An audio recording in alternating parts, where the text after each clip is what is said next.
വൈദികൻ ഒരു ദൈവാലയത്തിൽ പുതുതായി ട്രാൻസ്ഫറായി വന്നു. സാധാരണ വൈദികർ വരുമ്പോൾ അവർ ഉടനെ തന്നെ ഭവന സന്ദർശനം നടത്താറുണ്ട്. അങ്ങനെ ഭവന സന്ദർശനം നടത്തി ചെല്ലുമ്പോൾ പ്രായമായ ഒരമ്മച്ചിയുടെ വീട്ടിൽ ഭവന സന്ദർശനത്തിന് ചെന്നു.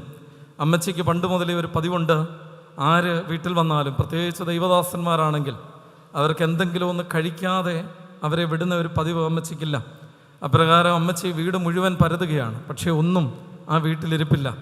അച്ഛൻ ഒരു മുൻകൂർ സൂചന പോലും തരാതെയാണ് അച്ഛൻ വീട്ടിൽ വന്നത്. എന്താണ് ഈ അച്ഛന് കൊടുക്കുക എന്നറിയാതെ ഈ അമ്മച്ചി ഇങ്ങനെ പരതി ഏറ്റവും അവസാനം ഒരു ചെറിയ പ്ലാസ്റ്റിക് ഡപ്പയ്ക്കകത്ത് ഒരു 3-4 മാവുണ്ട ബാക്കിയിരിക്കുന്നത് അമ്മച്ചി കണ്ടു. നിങ്ങളിപ്പോഴേ ചിരിക്കാൻ തുടങ്ങിയിട്ടുണ്ട്. ഈ 3-4 മാവുണ്ട കണ്ടതും അമ്മച്ചി അതെടുത്ത് പെട്ടെന്ന് തന്നെ ഒരു പ്ലേറ്റിൽ വെച്ച് ഓടി അച്ഛൻ്റെ മുമ്പിൽ കൊണ്ടുവന്ന് വെച്ചു. കിട്ടിയ മാവുണ്ട ഉടനെ തന്നെ അച്ഛൻ ഒരെണ്ണം എടുത്ത് വായിലിട്ടു. വായിലിട്ടപ്പോഴാണ് അപകടം മനസ്സിലാവുന്നത്. ഈ മാവുണ്ട അല്പം പഴകിയതാണ്, ഇതിന് കടി വെക്കുന്നില്ല. ഇങ്ങനെയാണെങ്കിലും അങ്ങനെയാണെങ്കിലും ഇട്ട ചെറുപ്പക്കാരനായ വൈദികൻ മാറി മാറി പരീക്ഷിച്ചു. ഒരു രക്ഷയില്ല, ഒരു ലേശം പോലും കൂസലില്ലാതെ അതിങ്ങനെ അഹങ്കാരത്തോടെ വായിൽ കിടക്കുകയാണ്. അച്ഛൻ അത് വായിൽ തന്നെ അടക്കി വെച്ചു. ഉമിനീര് കൊണ്ടൊക്കെ ഒന്ന് നനച്ചതിന് ശേഷം 2ാം ഘട്ടം ഇച്ചിരി കഴിഞ്ഞിട്ട് ആരംഭിക്കുക എന്ന് കരുതി അച്ഛൻ ഇങ്ങനെ കാത്തിരിക്കുകയാണ്. കുറെ കഴിഞ്ഞ് ഇതൊന്ന് നനഞ്ഞു, ഒന്ന് കുതിർന്നു എന്നൊക്കെ ഉറപ്പ് വന്നതിന് ശേഷം അച്ഛൻ 2ാം ഘട്ടം ആരംഭിച്ചു. രക്ഷയില്ല, കടി വെക്കുന്നില്ല. ഏറ്റവും അവസാനം അച്ഛൻ്റെ പരാക്രമം കണ്ട അമ്മച്ചി അച്ഛനോട് ഇങ്ങനെ പറഞ്ഞു, അച്ഛാ അത് പൊട്ടുന്നില്ലെങ്കിൽ എടുത്ത് തിരിച്ച് ആ പ്ലേറ്റ് വെച്ചേക്കാൻ. രോഗി ഇച്ഛിച്ചതും വൈദ്യൻ കൽപ്പിച്ചതും പാല് കേൾക്കാൻ നോക്കിയിരുന്ന അച്ഛൻ പെട്ടെന്ന് മാവുണ്ടയെടുത്ത് പാത്രത്തിൽ വെച്ചു. ഇതോടെ കഥ അവസാനിച്ചു എന്നാണ് അച്ഛൻ കരുതിയത്. തീർന്നില്ല. അമ്മച്ചിയുടെ വക അടുത്ത ഒരു സെൻറ്റൻസ്, അതാണ് വളരെ സങ്കടപ്പെടുത്തിയ സെൻറ്റൻസ്. അമ്മച്ചി ഇങ്ങനെ പറഞ്ഞ അച്ഛനോട്, അച്ഛോ ഇതിനു മുമ്പ് എത്ര അച്ഛന്മാർ വന്നത് പൊട്ടിക്കാൻ നോക്കിയതാ, എന്നിട്ട് പൊട്ടിയില്ല. പിന്നെ അച്ഛൻ ഇന്ന് തരംഗത്തിൻ്റെ നടുമുറ്റത്തിരിക്കുന്ന മാതാപിതാക്കൾ ഒരുപക്ഷെ പറയാതെ എന്നോട് പറയുന്നുണ്ട്, എത്രയോ കൺവെൻഷൻ കേട്ട മനുഷ്യരാച്ചോ ഞങ്ങൾ, ചുമ്മാ വെറുതെ ഓലപ്പാമ്പ് കാണിച്ച് പേടിപ്പിക്കരുത്.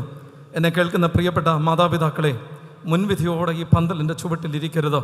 തമ്പുരാനെ ദൈവവചനമാണ്, അതെത്ര കാലം മാറി മാറി പ്രസംഗിച്ചാലും അതിൻ്റെ ആവർത്തന വിരസത ഉണ്ടാവില്ല. അതുകൊണ്ട് ഹൃദയത്തെ തമ്പുരാൻ്റെ മുമ്പിൽ തുറന്നുകൊണ്ട് ഈ വചനത്തിനു വേണ്ടി നമുക്ക് ഒരുങ്ങാം. ഒരു യാത്രയാണ് ഈ വേദപുസ്തകത്തിൽ കാണുന്നത്. ഹാരാനിൽ നിന്ന് ഭവനത്തിലേക്ക് യാത്ര ചെയ്യുന്ന യാക്കോബ് എന്ന് പറയുന്ന മനുഷ്യൻ. നോക്കുക, സ്വന്തം വീട്ടിലേക്കാണ് യാത്ര. അങ്ങനെയാണെങ്കിൽ ഇതിനെ മടക്കയാത്ര എന്ന് വിളിക്കാം. അങ്ങനെയാണെങ്കിൽ എപ്പോഴാണ് ഇവൻ യാത്ര തുടങ്ങിയത്? വർഷങ്ങൾക്ക് മുമ്പ് സ്വന്തം അപ്പൻ്റെ വീട്ടിൽ നിന്ന് ഇറങ്ങിപ്പോയ ഒരു ചെറുപ്പക്കാരൻ വർഷങ്ങൾക്ക് ശേഷം തിരിച്ചു വരികയാണ്. ഉൽപ്പത്തി പുസ്തകം 32-ാം അധ്യായത്തിൽ അവൻ്റെ പേര് യാക്കോബ് എന്നാണ്. ആരാണ് യാക്കോബ്? എന്നെ കേൾക്കുന്ന പ്രിയമുള്ളവരെ, നമുക്കറിയാം അബ്രഹാമിന് 100 വയസ്സുള്ളപ്പോൾ ജനിച്ച മകൻ്റെ പേരാണ് ഇസഹാക്ക്. ഇസഹാക്കിന് 60 വയസ്സുള്ളപ്പോൾ ജനിച്ച മകൻ്റെ പേരാണ് യാക്കോബ്. അങ്ങനെയാണെങ്കിൽ ആകെ അബ്രഹാമിൻ്റെ ആയുഷ്കാലം 175 വർഷമാണെന്ന് വിശുദ്ധ വേദപുസ്തകം എന്നെയും നിങ്ങളെയും പഠിപ്പിക്കുന്നുണ്ട്. അങ്ങനെയാണെങ്കിൽ 15 വർഷം വിശ്വാസികളുടെ പിതാവായ അബ്രഹാമിൻ്റെ മടിയിൽ കിടന്ന് വളരാൻ ഭാഗ്യം കിട്ടിയ ചെറുപ്പക്കാരൻ്റെ പേരാണ് യാക്കോബ്. മറന്നുപോകരുത്. വിശുദ്ധ വേദപുസ്തകത്തിൽ യാക്കോബ് ഒരു മടക്കയാത്രയിലാണ്, അപ്പൻ്റെ വീട്ടിലേക്കുള്ള മടക്കയാത്ര. പ്രിയമുള്ളവരെ, യാത്രകളൊക്കെ പൂർണ്ണമാകുന്നത് മടക്കയാത്രകളുണ്ടാകുമ്പോഴാണ്. മടക്കയാത്രകളില്ലാതെ യാത്രകളൊന്നും പൂർണ്ണമാകുന്നില്ല. ഞാൻ ശുശ്രൂഷ ചെയ്യുന്നത് നോർത്ത് ഇന്ത്യയിലാണ്. അവിടെ നിന്ന് ആളുകൾ ഇപ്പോൾ നാട്ടിലേക്ക് പോരുകയാണ്. ഒരു മടക്കയാത്രയുടെ കാലമാണ്. പള്ളികളിലൊക്കെ വീടുകൾ കുറഞ്ഞു വരികയാണ്. സ്വന്തം സ്വത്തും ഉറവുമൊക്കെ തേടി യാത്ര ചെയ്ത മനുഷ്യർ പഴയ നാട്ടിലേക്ക് മടങ്ങി വരുന്ന ചിത്രം നമുക്ക് കാണാൻ കഴിയും. അങ്ങനെ ഒരു യാത്ര ചെയ്ത ചെറുപ്പക്കാരൻ സ്വന്തം വീട്ടിലേക്ക് തിരിച്ചു വരുന്ന ഒരു മടക്കയാത്രയാണ് ഇതിൻ്റെ പ്രമേയം. ഈ മടക്കയാത്രയിൽ അവൻ കടന്നു പോകുന്ന 3 സ്ഥലങ്ങൾ ഇന്ന് രാത്രി നിങ്ങളോട് പങ്കുവെക്കണമെന്ന് ആഗ്രഹിക്കുകയാണ്. അവൻ കടന്നു പോകുന്ന 3 സ്ഥലങ്ങൾ, അവിടെ അവന് ലഭിക്കുന്ന 3 തിരിച്ചറിവുകൾ ഇന്ന് രാത്രി നിങ്ങളുമായി സംസാരിക്കണം എന്നാണ് ദൈവകൃപയിൽ ഞാൻ ശരണപ്പെടുന്നത്. പ്രിയമുള്ളവരെ, വിശുദ്ധ വേദപുസ്തകത്തിൽ യാത്രകളുണ്ട്, മടക്കയാത്രകളുണ്ട്. അവിടെ സഞ്ചാരങ്ങളുണ്ട്, അബദ്ധ സഞ്ചാരങ്ങളുണ്ട്, മൽപ്പിടുത്തങ്ങളുണ്ട്, മാനസാന്തരങ്ങളുണ്ട്. എല്ലാം കൂടെ ചേർന്നതാണ് വിശുദ്ധ വേദപുസ്തകത്തിലെ യാത്രകൾ. അങ്ങനെയാണെങ്കിൽ ഈ മടക്കയാത്രയിൽ ആയിരിക്കുന്ന യാക്കോബിനെ നമുക്ക് ഒന്ന് വിശദമായി പരിശോധിക്കാം. ഇസ്രയേൽ എന്ന പേര് വന്ന ചെറുപ്പക്കാരനാണ് യാക്കോബ്, നമുക്കറിയാം. ഞാൻ ആദ്യമേ പറഞ്ഞു, 15 വർഷം വല്യപ്പച്ചൻ്റെ മടിയിൽ കിടന്ന് വളരാൻ ഭാഗ്യം കിട്ടിയവൻ്റെ പേരാണ് യാക്കോബ്. യാക്കോബിനെ കുറിച്ച് 10 വാചകം എഴുതാൻ പറഞ്ഞാൽ നിങ്ങൾ എഴുതും എന്നെനിക്ക് നല്ല ഉറപ്പുണ്ട്. ആരാണ് യാക്കോബ് എന്ന് നിങ്ങൾ പറയും എന്നെനിക്ക് നല്ല ബോധ്യമുണ്ട്. നമുക്കറിയാം യാക്കോബ് ഉപായിയാണ്. യാക്കോബ് കുതികാൽ പിടിച്ചവനാണ്. യാക്കോബ് ഗർഭത്തിൽ അമ്മയ്ക്ക് വേദന കൊടുത്തവനാണ്. ജ്യേഷ്ഠാവകാശം തട്ടിയെടുത്തവനാണ്. പരദേശത്തേക്ക് പലായനം ചെയ്യപ്പെടാൻ വിധിക്കപ്പെട്ടവനാണ്. അപ്പൻ പടിയിറക്കി പിണ്ടം വെച്ചവനാണ് യാക്കോബ്. അങ്ങനെയുള്ള ഒരു ചെറുപ്പക്കാരനാണ് ഇന്ന് രാത്രി നമ്മളുടെ ധ്യാന വിഷയം. അവൻ്റെ ജീവിതത്തിൽ 3 ഇടപെടലുകൾ വളരെ വ്യക്തമായി വേദപുസ്തകത്തിൽ നടക്കുന്നതായി വിശുദ്ധ വേദപുസ്തകം എന്നെയും നിങ്ങളെ ഓർമ്മപ്പെടുത്തുന്നുണ്ട്. ഒന്ന് ഉൽപ്പത്തി പുസ്തകം 31-ാം അധ്യായത്തിലാണ്. ആരാണ് ഇടപെടുന്നത് എന്ന് നിങ്ങൾക്കറിയാം. ഇടപെടുന്നത് ലാബാനാണ്. ലാബാൻ ആരാണ് എന്ന് നിങ്ങൾക്കറിയാം. യാക്കോബിൻ്റെ അമ്മാവൻ്റെ പേരാണ് ലാബാൻ. അവിടെ നിന്ന് സ്വന്തം അമ്മാവനെ കബളിപ്പിച്ച് മടങ്ങി വരുന്ന യാക്കോബിനെ ഗലേദ് എന്ന് പറയുന്ന ഒരു സ്ഥലത്ത് വന്ന് ലാബാൻ എതിരിടുന്ന ഒരു ചരിത്രം വിശുദ്ധ വേദപുസ്തകത്തിൽ ഉൽപ്പത്തി 31-22 മുതലുള്ള വാക്യങ്ങളിൽ നമ്മൾ കാണുന്നുണ്ട്. അവൻ വന്നിട്ട് യാക്കോബിനോട് ചോദിക്കുന്ന ചോദ്യമാണ്, യാക്കോബേ, നീ എന്തിനാണ് എൻ്റെ വീട്ടിൽ നിന്ന് ഇങ്ങനെ ഇറങ്ങിപ്പോയത്? നിന്നെ ഞാൻ വളരെ അനുഗ്രഹത്തോടെ യാത്ര അയക്കുമായിരുന്നല്ലോ. എൻ്റെ പെൺമക്കളെ വാളാൽ പിടിച്ചവരെ പോലെ കൊണ്ടുപോകാൻ നിനക്കെങ്ങനെ തോന്നി? എൻ്റെ വീട്ടിലെ കുടുംബ ദൈവങ്ങളെ മോഷ്ടിച്ചു കൊണ്ടുപോകാൻ രാത്രിയിൽ ആരും കാണാതെ ഇറങ്ങിപ്പോകാൻ നിനക്കെങ്ങനെ തോന്നി?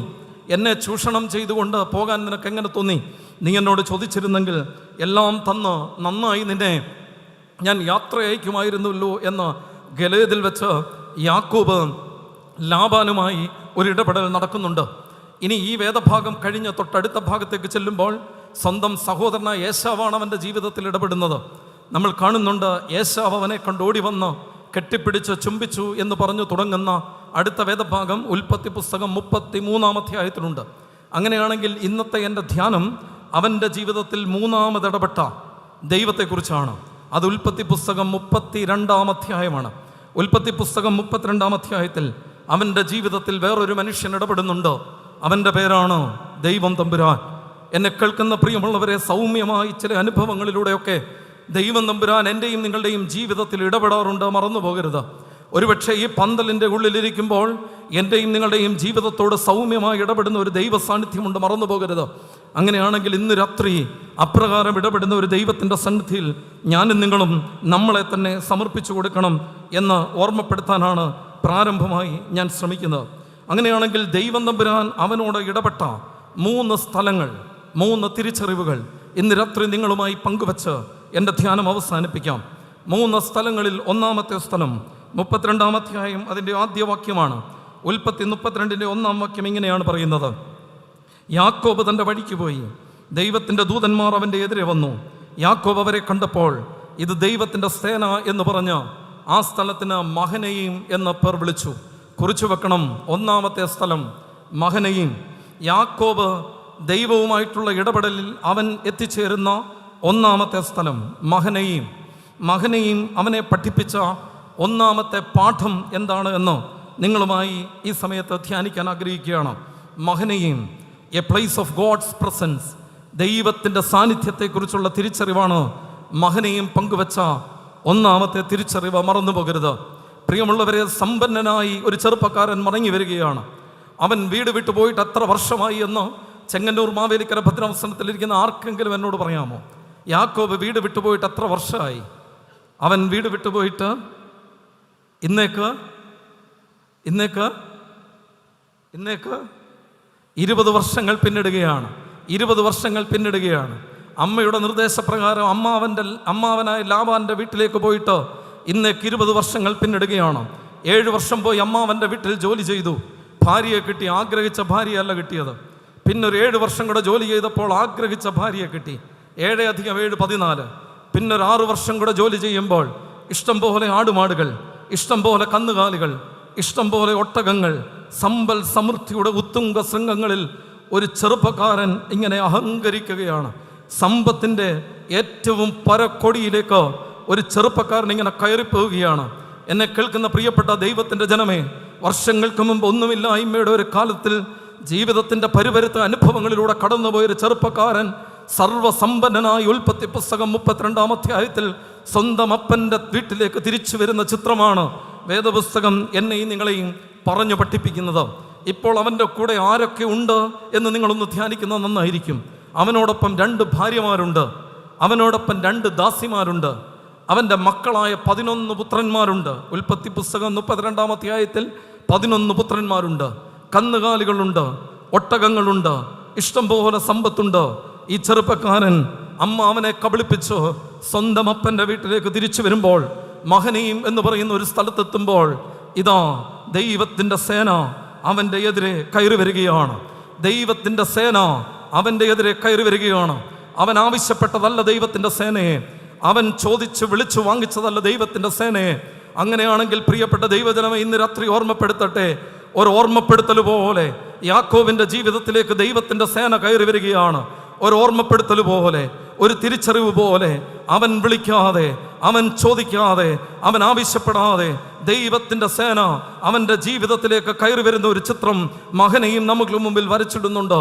അങ്ങനെയാണെങ്കിൽ ഈ തരംഗം, ഈ സെൻറ്ററിൽ കൂടിയിരിക്കുന്ന, ഈ വചനകൂടാരത്തിൻ്റെ കീഴിലിരിക്കുന്ന ദൈവജനമേ, ചോദിക്കട്ടെ, ഈ ദൈവത്തിൻ്റെ സേനയെ ഇതിനു മുമ്പ് ഈ ചെറുപ്പക്കാരൻ കണ്ടിട്ടുണ്ടോ? ഈ ദൈവത്തിൻ്റെ സേനയെ ഇതിനു മുമ്പ് ഈ ചെറുപ്പക്കാരൻ കണ്ടിട്ടുണ്ടോ? ഒരുപക്ഷെ ഇല്ല എന്ന് നിങ്ങൾ പറയരുതേ, അങ്ങനെ പറയരുത്. ഒരു 4 അധ്യായം പുറകിലേക്ക് പോവുക. ഉൽപ്പത്തി പുസ്തകം 28-ാം അധ്യായം. ഉൽപ്പത്തി പുസ്തകം 28-ാം അധ്യായം. കണ്ണു കാണാൻ കഴിയാത്ത ഒരു അപ്പൻ്റെ മുമ്പിൽ അമ്മയുടെ നിർദ്ദേശപ്രകാരം എല്ലാം ഭംഗിയാക്കി ഒരു ചെറുപ്പക്കാരൻ പോയി ഇരിക്കുന്നുണ്ട്. അനുഗ്രഹം വാങ്ങിക്കുന്നതിന് വേണ്ടി അമ്മയെല്ലാം പറഞ്ഞു പഠിപ്പിച്ചിട്ടുണ്ട്. ഈ ചെറുപ്പക്കാരൻ പോയി അപ്പൻ്റെ മുമ്പിൽ ഇരുന്നു. അപ്പൻ ഈ ചെറുപ്പക്കാരൻ്റെ തലയിൽ കൈവച്ച് അവനെ അനുഗ്രഹിച്ചു. അവിടെ നിന്ന് അമ്മ അവനോട് പറഞ്ഞു, മോനെ, ഇനി ഇവിടെ നിന്നാൽ നിനക്ക് ആപത്താണ്. ഇനി നീ ഇവിടെ നിന്ന് കഴിഞ്ഞാൽ നിന്റെ ജീവന് ഭീഷണിയാണ്. അതുകൊണ്ട് എത്രയും പെട്ടെന്ന് ഇവിടെ നിന്ന് ഓടിപ്പോകണം. ആ ചെറുപ്പക്കാരൻ അവിടെ നിന്ന് ഓടുകയാണ്. ഉടുതുണിക്ക് മറുതുണിയില്ല. കിട്ടിയ അവകാശം മാത്രമേ ഉള്ളൂ, കിട്ടിയ അനുഗ്രഹം മാത്രമേ ഉള്ളൂ. തലയിൽ കൈവച്ചൊരു അപ്പൻ അനുഗ്രഹിച്ചതല്ല, അത് വേറൊന്നുമില്ല. ഒരുപക്ഷെ ലഭിച്ച ജ്യേഷ്ഠാവകാശം മാത്രമേ ഉള്ളൂ, വേറൊന്നും അവൻ്റെ കയ്യിലില്ല. ഉടുതുണിക്ക് മറുതുണിയില്ലാതെ, അരവയറിന് ആഹാരമില്ലാതെ, ജീവിതത്തിൻ്റെ പ്രതിസന്ധികൾക്ക് മുമ്പിൽ ഒരു ചെറുപ്പക്കാരൻ അമ്മയുടെ നിർദ്ദേശപ്രകാരം ഓടുകയാണ് 20 വർഷങ്ങൾക്ക് മുമ്പ്. അങ്ങനെ ഓടിപ്പോകുമ്പോൾ ബഥേൽ എന്ന് പറയുന്ന ഒരു സ്ഥലത്ത് അവൻ ചെന്ന് കിടന്നു എന്ന് വേദപുസ്തകം ഓർമ്മപ്പെടുത്തുന്നുണ്ട്. ബഥേലിൽ കിടക്കുമ്പോൾ അവൻ്റെ ജീവിതം പരിവരുത്ത യാഥാർത്ഥ്യങ്ങളാണ്. നിങ്ങളവിടെ വായിച്ചു നോക്കിയാൽ ഒരു വാക്യങ്ങളിൽ പോലും ഒരു ശുഭസൂചന എഴുതി വെച്ചിട്ടില്ല. തലയണയായി കല്ലെടുത്ത് വെച്ചു. രാത്രിയായിരുന്നു, ഇരുട്ട് ബാധിച്ചിരുന്നു, മുൻപോട്ടുള്ള വഴിയെക്കുറിച്ച് അറിയില്ല. ജീവിതത്തിൻ്റെ പരിവരുത്ത ജീവിത യാഥാർത്ഥ്യങ്ങൾ അവൻ്റെ കണ്ണിന് മുമ്പിൽ ഇങ്ങനെ നിരനിരയായി നിൽക്കുകയാണ്. എന്ത് ചെയ്യണമെന്ന് ഈ ചെറുപ്പക്കാരൻ അറിയില്ല. വല്ലാതെ ഉലഞ്ഞു പോയല്ലോ. ദൈവമേ, ഇത് വേണ്ടായിരുന്നു. എന്തിനാണ് ഇങ്ങനെ ഒരു പരാക്രമത്തിന് പോയത്? അനുഗ്രഹം വേണ്ടായിരുന്നു. സ്വസ്ഥമായി വീട്ടിൽ കിടന്നുറങ്ങാമായിരുന്നു. ഈ ചെറുപ്പക്കാരൻ ഹൃദയഭാരത്തോടെ ഉൽപ്പത്തി പുസ്തകം 28-ാം അധ്യായത്തിൽ അവൻ ബഥേലിൽ കിടന്നുറങ്ങുമ്പോൾ അവനൊരു സ്വപ്നം കണ്ടു. പ്രിയമുള്ളവരെ, ആ സ്വപ്നത്തിൽ ഇങ്ങനെയാണ് രേഖപ്പെടുത്തുന്നത്: ഇതാ സ്വർഗത്തോളം എത്തുന്ന ഒരു ഗോവേണി, അതിലൂടെ ദൈവത്തിൻ്റെ ദൂതന്മാർ, ദൈവത്തിൻ്റെ സേന കയറുകയും ഇറങ്ങുകയും ചെയ്യുകയാണ്. അവനത് കണ്ടു. അവനോട് ദൈവത്തിൻ്റെ സേന പറഞ്ഞു, യാക്കോബേ, എഴുന്നേക്കടാ, നിന്റെ കൂടെ ഞാനുണ്ടാവും, നിന്നോടൊപ്പം ഈ ദൈവത്തിൻ്റെ സേന ഉണ്ടാവും. നീ പോകുന്നിടത്ത് നിന്നെ ഒരു അനുഗ്രഹമാക്കി ഞാൻ തീർക്കും.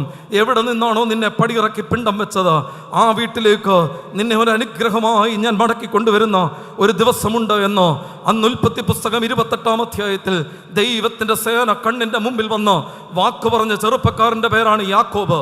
എന്നാൽ ഇന്ന് ഉൽപ്പത്തി പുസ്തകം 32-ാം അധ്യായത്തിൽ എത്തിച്ചേരുമ്പോൾ എന്നെ കേൾക്കുന്ന പ്രിയമുള്ളവരെ, 2 ഭാര്യമാർ, 2 ദാസിമാർ, 11 പുത്രന്മാർ, ആടുമാടുകൾ, കന്നുകാലികൾ, ഒട്ടകങ്ങൾ എല്ലാം ഇഷ്ടം പോലെ ലഭിച്ച് സ്വന്തം അമ്മാവനായ ലാബാനെയും തൻ്റെ ഗവേഷണ പാഠവും ഉപയോഗിച്ച് കബളിപ്പിച്ച് അനുഗ്രഹങ്ങളെ വാരിക്കൂട്ടി അനുഗ്രഹങ്ങൾക്ക് വേണ്ടി എന്ത് പരാക്രമവും ചെയ്ത ജീവിതത്തിൻ്റെ സമ്പാദ്യങ്ങളെ ഒരു കൂന പോലെ കൂട്ടിയ ഒരു ചെറുപ്പക്കാരൻ മടങ്ങി വരുമ്പോൾ അവൻ്റെ ജീവിതത്തിലേക്ക് ഇതാ വർഷങ്ങൾക്ക് മുമ്പ് അവൻ കണ്ട ദൈവത്തിൻ്റെ സേന കയറി വരികയാണ്. എന്നെ കേൾക്കുന്ന പ്രിയപ്പെട്ട ദൈവജനമേ, അനുഗ്രഹങ്ങളുടെ പരകോടിയിലെത്തിയപ്പോൾ നിനക്ക് കൈമോശം വന്നുപോയ ഒരു ദൈവത്തിൻ്റെ സേനയുണ്ട്. യാക്കോബേ, ജീവിതത്തിൻ്റെ അനുഗ്രഹങ്ങൾ ഒന്നിന് പറയെ ഒന്നൊന്നായി നിന്നോട് ചേർത്ത് വെച്ചപ്പോൾ, ജീവിതത്തിൻ്റെ നന്മകൾ ഒന്നിന് പറയെ ഒന്നൊന്നായി തമ്പുരാൻ തന്ന് നിന്നെ അനുഗ്രഹിച്ചപ്പോൾ, ജീവിതത്തിൽ നീ ആഗ്രഹിക്കാത്ത അനുഗ്രഹങ്ങളിലേക്ക് നിന്റെ ഒടയ തമ്പുരാൻ നിന്നെ കൈപിടിച്ചു കൊണ്ടുപോയപ്പോൾ, നിനക്ക് നഷ്ടപ്പെട്ടു പോകാൻ സാധ്യതയുള്ള ഒരു ദൈവ സാന്നിധ്യമുണ്ട്. നീ മറന്നു കളഞ്ഞാലും നിന്നെ മറന്നു കളയാത്ത ഒരു ദൈവത്തിൻ്റെ സേന. Hallelujah, hallelujah. എൻ്റെ ദൈവത്തിന് സ്തോത്രം. പ്രിയമുള്ളവരെ, ഇത് ഉണർവിൻ്റെ ദേശമാണ്, ഇത് ഉണർവിൻ്റെ ഇടമാണ്. പറയാതിരിക്കരുത്. സ്തോത്രം പറയാതിരിക്കരുത്. ഹല്ലേലൂയ പറയാതിരിക്കരുത്. ദൈവ കൃപ അനുഭവിച്ചവൻ സ്തുതിക്കും പ്രിയമുള്ളവരെ. ദൈവകൃപ അനുഭവിച്ചവൻ സ്തോത്രം പറയും പ്രിയമുള്ളവരെ. അവൻ അടങ്ങിയിരിക്കാൻ കഴിയില്ല പ്രിയമുള്ളവരെ. തമ്പുരാന് സ്തോത്രം പറയണം. വർഷങ്ങൾക്ക് മുമ്പ് യാക്കോബേ, നീ കണ്ട ദൈവത്തിൻ്റെ സേനയെ ഇന്നേക്ക് 20 വർഷങ്ങൾക്കിപ്പുറം നിനക്ക് നഷ്ടപ്പെട്ടു പോയിട്ടുണ്ട് എങ്കിൽ ഇതാ നിന്റെ എതിരെ ഇന്ന് രാത്രി ആ ദൈവത്തിൻ്റെ സേന കയറി വരികയാ. എൻ്റെ മുമ്പിലിരിക്കുന്ന ചെങ്ങന്നൂർ മാവേലിക്കര ഭദ്രാസനത്തിലെ മാതാപിതാക്കളെ, കുഞ്ഞുങ്ങളെ, ഞാൻ നിങ്ങളോട് ചോദിക്കട്ടെ, ഇന്ന് രാത്രി നമ്മുടെ മാതാപിതാക്കൾ കണ്ട ദൈവ സാന്നിധ്യത്തെ, എൻ്റെ അപ്പനും അമ്മയും കണ്ട ദൈവിക സേനയെ ഇന്ന് 20 വർഷങ്ങൾക്കിപ്പുറം നിന്റെ അനുഗ്രഹങ്ങളുടെ പടയോട്ടങ്ങളിൽ നിന്റെ ജീവിതത്തിൽ വെട്ടിപ്പിടിക്കാൻ വേണ്ടി നീ കൂട്ടിയ യാത്രയുടെ ഒക്കെ ഉത്തുംഗ ശൃംഗങ്ങളിൽ നിനക്ക് കൈമോശം വന്നുപോയെങ്കിൽ ഇന്ന് ഈ വചനകൂടാരത്തിൻ്റെ അകത്ത് അവൻ നിന്റെ എതിരെ കയറി വരുന്നുണ്ട്. മറന്നു പോകരുതോ. ഇന്ന് ഈ പന്തലിനുള്ളിൽ നിനക്കെതിരെ അവൻ കയറി വരികയാണ്. ഹല്ലേലൂയ. എൻ്റെ അപ്പനും അമ്മയും കണ്ട ദൈവ സാന്നിധ്യം, എൻ്റെ പൂർവ്വ മാതാപിതാക്കൾ അനുഭവിച്ച ദൈവ സാന്നിധ്യം, എൻ്റെ മാതാപിതാക്കൾ കണ്ണുനീരോടെ പ്രാർത്ഥിച്ചപ്പോൾ അവരുടെ കണ്ണുനീരിന് മുമ്പിൽ ഇറങ്ങി വന്ന ദൈവ സാന്നിധ്യം, ചെങ്ങന്നൂർ മാവേലിക്കര ഭദ്രാസനത്തിലെ ദൈവജനമേ, നിനക്ക് അനുഗ്രഹങ്ങളെ തന്നപ്പോൾ, നിനക്ക് സമ്പത്ത് തന്നപ്പോൾ, നിനക്ക് കുഞ്ഞുങ്ങളെ തന്നപ്പോൾ, നിനക്ക് സൗകര്യങ്ങളെ തന്നപ്പോൾ, നിനക്ക് ഇഷ്ടം പോലെ സമൃദ്ധി തന്നപ്പോൾ, ഈ ദൈവത്തിൻ്റെ സേനയെ നിനക്ക് നഷ്ടപ്പെട്ടു പോയെങ്കിൽ, നിന്റെ മക്കൾക്ക് നഷ്ടപ്പെട്ടു പോയെങ്കിൽ, ഇന്ന് രാത്രി അവൻ നിന്റെ വാതിലിന് കുറുകെ കയറി വരികയാണ്. മറക്കരുത്. ഈ ദൈവ സാന്നിധ്യത്തെ നീ തിരിച്ചറിയാതെ ഇവിടെ നിന്ന് മടങ്ങിപ്പോകരുത് എന്നോർമ്മപ്പെടുത്തുകയാണ്. എന്നെ കേൾക്കുന്ന പ്രിയമുള്ളവരെ, മഹനയീമിൽ കണ്ടോ ആ ദൈവ സാന്നിധ്യത്തെ? അപ്പൻ്റെ വീട്ടിൽ നിന്നിറങ്ങുമ്പോൾ ഒന്നുമില്ലാതിരുന്ന ചെറുപ്പക്കാരൻ ഇവിടെ ഇതാ വീണ്ടും ആ ദൈവ സാന്നിധ്യത്തെ രുചിച്ചറിയുകയാണ്. അപ്പൻ്റെ കണ്ണിലെ ദുഃഖഹേതു, സഹോദരൻ്റെ കണ്ണിലെ കരട്, ലാബാന്റെ ശത്രു, എന്നിട്ടും നിന്നെ അനുഗ്രഹിച്ച ഒരു ദൈവത്തെ ഇന്ന് നീ മറന്നുപോകരുത് എന്നുള്ള ഓർമ്മപ്പെടുത്തൽ. പ്രിയമുള്ളവരെ, വിശുദ്ധ വേദപുസ്തകത്തിൽ ഒത്ത നടുക്കായി കിടക്കുന്ന സങ്കീർത്തനങ്ങൾ നമുക്കൊക്കെ ഇഷ്ടമുള്ളവരാണല്ലോ. അങ്ങനെയാണെങ്കിൽ അതിൻ്റെ ഒത്ത മധ്യത്തിൽ കിടക്കുന്ന 101 സങ്കീർത്തനം ഒരുപക്ഷെ പല ആവർത്തി നിങ്ങൾ വായിച്ചിട്ടുണ്ടാവാം. 101 സങ്കീർത്തനം ദാവീദിൻ്റെ സങ്കീർത്തനമാണ്. വിശുദ്ധ വേദപുസ്തകത്തിൽ 150 സങ്കീർത്തനങ്ങളുള്ളതിൽ ഏകദേശം 73-74 സങ്കീർത്തനങ്ങൾ രചിച്ചത് ദാവീദാണ്. ദാവീദ് സുന്ദരനായ ഒരു പാട്ടുകാരനായിരുന്നു, ഒരു കൊയർ മാസ്റ്ററായിരുന്നു. അവൻ നന്നായി സങ്കീർത്തനങ്ങൾ എഴുതി വെച്ചു. അതിനകത്ത് അപേക്ഷകളുണ്ട്, സ്തോത്രങ്ങളുണ്ട്, പ്രാർത്ഥനകളുണ്ട്. ഓരോ സങ്കീർത്തനത്തും എഴുതാൻ ഒരു കാരണമുണ്ട്, അതിനൊരു ബാക്ക്ഗ്രൗണ്ട് ഉണ്ട്, അതിൻ്റെ മണ്ടയ്ക്ക് അത് എഴുതി വെച്ചിട്ടുണ്ട്. എന്നാൽ 101 സങ്കീർത്തനം വളരെ പ്രത്യേകതയുള്ള ഒരു സങ്കീർത്തനമാണ്. അതിൻ്റെ മണ്ടയ്ക്ക് എഴുതിയിട്ടില്ല. എന്നാൽ ആ സങ്കീർത്തനം രചിക്കാനൊരു കാരണമുണ്ട്, അതിനൊരു സാഹചര്യമുണ്ട്. എപ്പോഴാണ് ദാവീദ് അത് എഴുതിയത് എന്ന് വളരെ കൃത്യമായി നമുക്ക് പഠിച്ച് മനസ്സിലാക്കാൻ കഴിയും. അവനെ ദൈവം തമ്പുരാൻ ഇസ്രായേലിൻ്റെ രാജാവായി അഭിഷേകം ചെയ്യുമ്പോൾ ദാവീദ് പാടിവെച്ച സങ്കീർത്തനമാണ് 101 സങ്കീർത്തനം. അതിൻ്റെ ആദ്യത്തെ സെന്റൻസ് അവൻ ഇങ്ങനെയാണ് പാടുന്നത്: യഹോവേ, ഞാൻ നിനക്ക് കീർത്തനം പാടും. യഹോവേ, ഞാൻ നിനക്ക് കീർത്തനം പാടും. അധികാരത്തിൻ്റെ സിംഹാസനത്തിലേക്ക് ഒരു ചെറുപ്പക്കാരൻ കാലെടുത്ത് വെക്കുന്നതിന് മുമ്പ് അവൻ പാടിയ സങ്കീർത്തനത്തിൻ്റെ ഒന്നാമത്തെ വാക്യമാണ് യഹോവേ, ഞാൻ നിനക്ക് കീർത്തനം പാടും. എന്തിനാണ് അവൻ അങ്ങനെ പാടിയത്? അധികാരത്തിലേക്ക് കയറുമ്പോൾ അവൻ അങ്ങനെ പാടാനുള്ള കാരണം എന്താണ് പ്രിയമുള്ളവരെ? ഒന്ന് തിരിഞ്ഞു പോവുക. ശമൂവേലിൻ്റെ പുസ്തകം 1 ശമൂവേലിൻ്റെ പുസ്തകം 16-ാം അധ്യായം ദൈവത്തിൻ്റെ അരുളപ്പാടുണ്ടാവുകയാണ്. ശമൂവേലേ, നീ എഴുന്നേറ്റ് ബേത്ലഹേമിനായ ഇശായിയുടെ വീട്ടിലേക്ക് ചെല്ലുക. ഈ ദേശത്തിൻ്റെ രാജാവിനെ ഞാൻ ഇശായിയുടെ വീട്ടിൽ കണ്ടിട്ടുണ്ട്. അങ്ങനെ കൊമ്പിൽ തൈലവും എടുത്തുകൊണ്ട് ശമൂവേൽ എന്ന ദൈവപുരുഷൻ ഇതാ ബേത്ലഹേമിനായ ഇശായിയുടെ വീട്ടിലേക്ക് ചെല്ലുകയാണ്. ഇശായിയോട് പറഞ്ഞു, ഇശായിയെ, ദൈവത്തിൻ്റെ അരുളപ്പാടുണ്ടായി, നിന്റെ ഒരു കുഞ്ഞിനെ ദൈവം തമ്പുരാൻ രാജാവാക്കാൻ പോവുകയാണ്. അതുകൊണ്ട് നിന്റെ മക്കളെ വിളിക്കാൻ പറഞ്ഞു. അപ്പൻ മക്കളെ ഇങ്ങനെ വിളിക്കാൻ തുടങ്ങി. ഏലിയാബ്, അബിനദാബ്, ശമ്മ, ഇങ്ങനെ മക്കളെ അപ്പൻ ഇങ്ങനെ എണ്ണി വിളിക്കുകയാണ്. 7 മക്കളെ വിളിച്ചു കഴിഞ്ഞപ്പോൾ അപ്പൻ കുറച്ചു നേരത്തേക്ക് മിണ്ടാതിരുന്നു എന്ന് വേദപുസ്തകത്തിൽ എഴുതി വെച്ചിട്ടുണ്ട്. വീട്ടിൽ പോയി വായിച്ചു നോക്കണം. മിണ്ടാതിരുന്നു എന്നുള്ളതിന് എന്താണെച്ചാ ഉറപ്പ് എന്ന് ചോദിച്ചാൽ ഞാൻ ഇങ്ങനെ പറയാം: 7 മക്കളെ വിളിക്കാൻ ഒരു അപ്പൻ കാണിച്ച തിടുക്കം 8ാമത്തെ വിളിക്കാൻ കാണിച്ചില്ല. കാരണം എന്താണെന്നറിയാമോ? 7 മക്കളെ വിളിച്ചു കഴിഞ്ഞപ്പോൾ ശമൂവേൽ ഈ ഇശായിയോട് ചോദിച്ചൊരു ചോദ്യമുണ്ട്: ഇശായിയെ, നിന്റെ മക്കൾ തീർന്നോടാ? നിന്റെ മക്കൾ തീർന്നോ? അങ്ങനെ ചോദിക്കണമെന്നുണ്ടെങ്കിൽ ഒരപ്പൻ ഒരു നിമിഷമെങ്കിലും ഒന്ന് മൗനം പാലിച്ചിട്ടുണ്ട്. 8ാമത്തെ വിളിക്കാൻ ഒരപ്പൻ മൗനം പാലിച്ചവൻ്റെ പേരാണ് ദാവീദ്. എൻ്റെ മുമ്പിലിരിക്കുന്ന വിശ്വാസിയെ, അപ്പൻ മറന്നുപോയവൻ്റെ പേരാണ് ദാവീദ്. അപ്പൻ മറക്കുമോ? മറക്കും പ്രിയമുള്ളവരെ. അമ്മ മറക്കുമോ? മറക്കും പ്രിയമുള്ളവരെ. ഇല്ലെങ്കിൽ നമ്മൾ എന്തിനാണ് പാടുന്നത്? പെറ്റതള്ള മാറിപ്പോയാലും വേണ്ട, പാടേണ്ട ആവശ്യമില്ലല്ലോ. അപ്പൻ മറക്കും പ്രിയമുള്ളവരെ, അമ്മ മറക്കും. അങ്ങനെയാണെങ്കിൽ സ്വന്തം അപ്പൻ മറന്നവൻ്റെ പേരാണ് ദാവീദ്. പോട്ടെ, അല്പം കൂടെ മുമ്പോട്ട് പോകുമ്പോൾ സഹോദരങ്ങൾ ഫിലിസ്തീനുമായിട്ട് യുദ്ധം ചെയ്യുക. നിങ്ങൾ വീട്ടിൽ പോയി വായിച്ചാൽ മതി, സമയം പാലിക്കണമല്ലോ. സഹോദരങ്ങൾ ഫിലിസ്തീനുമായിട്ട് യുദ്ധം ചെയ്യുമ്പോൾ അപ്പൻ പറഞ്ഞു, മോനെ ദാവീദേ, നീ മലരും അപ്പമൊക്കെ എടുത്ത് സഹോദരങ്ങളുടെ അടുത്ത് പോയിട്ട് വാടാ, അവരൊക്കെ പടക്കളത്തിൽ സുഖമായിരിക്കുന്നു ഒന്ന് തിരക്കിയിട്ട് വാടാ. അങ്ങനെ അപ്പൻ ഈ മകനെ പറഞ്ഞയക്കുന്നുണ്ട്. അവിടെ ചെല്ലുമ്പോൾ ഏലിയാവ് അവനോട് കോപിച്ചു എന്നാണ് പറയുന്നത്. എടാ, കുറേ ആടുകളുള്ളതിനെ അവിടെ വെറുതെ വിട്ടിട്ട് ഇവിടെ വരാൻ നിന്നോടാരാ പറഞ്ഞേ? പടക്കളത്തിൽ നിനക്കെന്താടാ സ്ഥാനം? നീ നമ്മുടെ വീട്ടിൽ ആടിനെ മേയ്ക്കാൻ വിളിക്കപ്പെട്ടവനല്ലേ? നീ എന്തിനാണ് ഇവിടെ വന്നത്? സഹോദരങ്ങൾ മറക്കുമോ പ്രിയമുള്ളവരെ? മറക്കും പ്രിയമുള്ളവരെ. സഹോദരങ്ങൾ മറന്നവൻ്റെ പേരാണ് ദാവീദ്. രാജാവ് നിസ്സാരനായി കണ്ടവൻ്റെ പേരാണ് ദാവീദ്. ദാവീദ് ശൗൽ രാജാവിനോട് പോയി ചോദിക്കുന്നുണ്ട്, ഈ ഫിലിസ്തീനുമായിട്ട് ഞാനൊന്ന് യുദ്ധം ചെയ്യട്ടെ. ഉടനെ ശൗൽ പറയുന്ന മറുപടി ഇങ്ങനെയാണ്, മോനെ നീ ബാലനാടാ, നിനക്കതിനുള്ള കഴിവില്ലല്ലോ. സ്വന്തം ദേശത്തിൻ്റെ രാജാവ് നിസ്സാരനായി കണ്ടവൻ്റെ പേരാണ് ദാവീദ്. പ്രിയമുള്ളവരെ, ആര് മറന്നാലും മറക്കാത്തവനാണ്. അയ്യോ, നിങ്ങൾ ഇത്രയും വിശുദ്ധരായ മനുഷ്യരെ ഓർത്ത് ദൈവത്തെ സ്തുതിക്കുന്നു. ഒറ്റയടിക്ക് നിങ്ങൾ ദൈവത്തെ പോയല്ലോ, ഞാൻ വരുന്നതേ ഉള്ളൂ. അപ്പൻ മറന്നു, ഭാര്യ സഹോദരങ്ങൾ മറന്നു, രാജാവ് മറന്നു. ആര് മറന്നാലും മറക്കാത്തവളുടെ പേരാണ് ഭാര്യ. അതുകൊണ്ടാണല്ലോ ഭാര്യ പണ്ട് എഴുതി തന്ന, അല്ലെങ്കിൽ പ്രിയപ്പെട്ടവൾ തന്ന എഴുത്തുകളൊക്കെ, പ്രേമലേഖനങ്ങളൊക്കെ ചിലപ്പോൾ കയ്യിലുണ്ടാവും. പണ്ടൊരു ചെറുപ്പക്കാരൻ എഴുതിയെന്നാണ് പറഞ്ഞത്, എടി നീ എത്ര കടലിനക്കരെ പോയാലും കടൽ ചാടി ഞാൻ നിൻ്റെ അടുത്ത് വരും.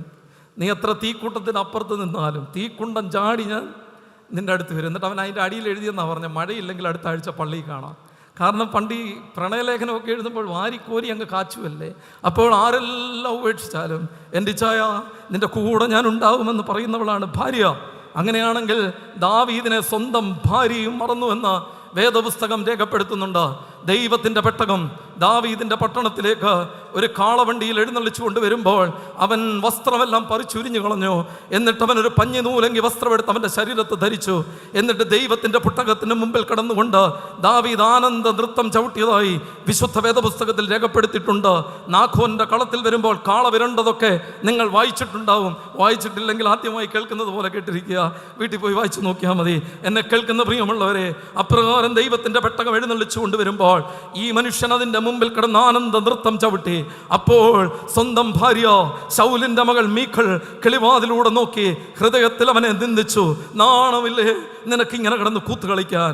നാണമില്ലേ? ലജ്ജ തോന്നുന്നു? ഈ പെട്ടകത്തിൻ്റെ മുമ്പിൽ കിടന്ന് ആടി തിമിർക്കാൻ നിനക്ക് ലജ്ജ തോന്നുന്നില്ലേ? സ്വന്തം ഭാര്യ ഹൃദയത്തിൽ നിന്ദിച്ചവൻ്റെ പേരാണ് യാക്കോബ്. പ്രിയമുള്ളവരെ, വീണ്ടും ദാവീദ് വീണ്ടും മുമ്പോട്ട് പോകുമ്പോൾ സ്വന്തം മകൻ അബ്ശാലോം അപ്പന് വിരോധമായി കൂട്ടുകെട്ടുണ്ടാക്കി അപ്പനെ തകർക്കാൻ ശ്രമിച്ചതിൻ്റെ ചരിത്രം വേദപുസ്തകത്തിലുണ്ട്. സ്വന്തം അപ്പൻ ഉപേക്ഷിച്ചവൻ, സഹോദരന്മാർ ഉപേക്ഷിച്ചവൻ, രാജാവ് നിസ്സാരനായി കണ്ടവൻ, സ്വന്തം ഭാര്യ നിന്ദിച്ചവൻ, സ്വന്തം അപ്പന് വിരോധമായി കൂട്ടുകെട്ടുണ്ടാക്കിയ മകൻ. എന്നാൽ എന്നെ കണ്ട ഒരു സർവശക്തനായ ദൈവമുണ്ട്. അപ്പൻ മറന്നാലും, അമ്മ മറന്നാലും, സഹോദരങ്ങൾ മറന്നാലും, ഭാര്യ മറന്നാലും, എൻ്റെ കുഞ്ഞുങ്ങൾ മറന്നാലും, എന്നെ കണ്ട ഒരു സർവശക്തനായ തമ്പുരാനുണ്ട്. അധികാരത്തിൻ്റെ ചെങ്കോൽ ദൈവം തമ്പുരാൻ അവൻ്റെ കയ്യിൽ വെച്ചു കൊടുക്കുമ്പോൾ അധികാരത്തിൻ്റെ സിംഹാസനത്തിലേക്ക് സ്വർഗത്തിലെ ഒടേ തമ്പുരാൻ അവനെ കൈപിടിച്ച് കയറ്റുമ്പോൾ ആ കസേരയുടെ മുമ്പിൽ നിന്ന് അവൻ പാടിവെച്ച സങ്കീർത്തനം 101 സങ്കീർത്തനം, യഹോവേ ഞാൻ നിനക്ക് സ്തോത്രം പാടും. വർഷങ്ങൾക്ക് മുമ്പ് എൻ്റെ ജീവിതത്തിൻ്റെ പരിവരുത്ത ജീവിതാനുഭവങ്ങളിൽ എന്നെ മാനിച്ച ഒരു ദൈവത്തെ മറന്ന് എനിക്കൊരു ജീവിതമില്ല. എന്നെ കേൾക്കുന്ന പ്രിയമുള്ളവരെ, നീ അനുഭവിച്ച ദൈവ സാന്നിധ്യത്തെ മറന്നു പോകരുതോ. നിന്നെ വഴി നടത്തിയ ദൈവ സാന്നിധ്യത്തെ മറന്നു പോകരുതോ. ഇന്ന് ഈ പന്തലിനുള്ളിൽ എൻ്റെ തലമുറ മറന്നു പോയിട്ടുണ്ടെങ്കിൽ പറഞ്ഞു കൊടുക്കണം, മോനെ മറക്കരുത്, നിന്റെ കഴുത്തിന് കെട്ടിവെക്കണം. സ്വർഗത്തിലെ തമ്പുരാൻ നടത്തിയ വഴികളെ നിന്റെ ഹൃദയത്തോട് ചേർത്ത് കെട്ടിവെക്കണം, മറന്നു പോകരുത്. പ്രിയമുള്ളവരെ, വർഷങ്ങൾക്ക് മുമ്പ് ഞാൻ കേരളത്തിന് പുറത്തൊരിടത്ത് പ്രസംഗിക്കാൻ പോയി. ഞാനവിടെ ചെന്ന് പ്രസംഗിക്കുമ്പോൾ മുമ്പിലൊരു മനുഷ്യനിരുന്ന് വലിയ വായിൽ കരയുകയാണ്. എനിക്ക് കരച്ചിൽ കണ്ടാൽ വലിയ പ്രയാസമാണ്. കാരണം ഞാൻ അപ്പനില്ലാതെ വളർന്നതാണ്. എൻ്റെ അപ്പൻ കുഞ്ഞിലെ മരിച്ചതാണ്. എൻ്റെ അമ്മ ഇങ്ങനെ ഞങ്ങളെ കരഞ്ഞ് ആണ് വളർത്തിയത്. പ്രാർത്ഥിക്കുമ്പോഴൊക്കെ എൻ്റെ അമ്മ ഇങ്ങനെ കരച്ചിലാണ്. അതുകൊണ്ട് ഈ കരച്ചിൽ കാണുമ്പോൾ വളരെ ഇമോഷണലാവും. ഈ മനുഷ്യൻ ഇങ്ങനെ ഇരുന്ന് കരയുകയാണ്. പ്രസംഗം തീർന്നപ്പോൾ ഞാൻ അദ്ദേഹത്തിൻ്റെ അടുത്ത് ചെന്നു. ഞാൻ ചോദിച്ചു, അങ്കിളെ പ്രസംഗം മുഴുവൻ അങ്കിൾ കരയുകയാണ്. ഇത്രമാത്രം ഹൃദയത്തെ അങ്കിളിനെ വിഷമിപ്പിച്ച എന്തെങ്കിലും ജീവിത സാഹചര്യം ഉണ്ടോ?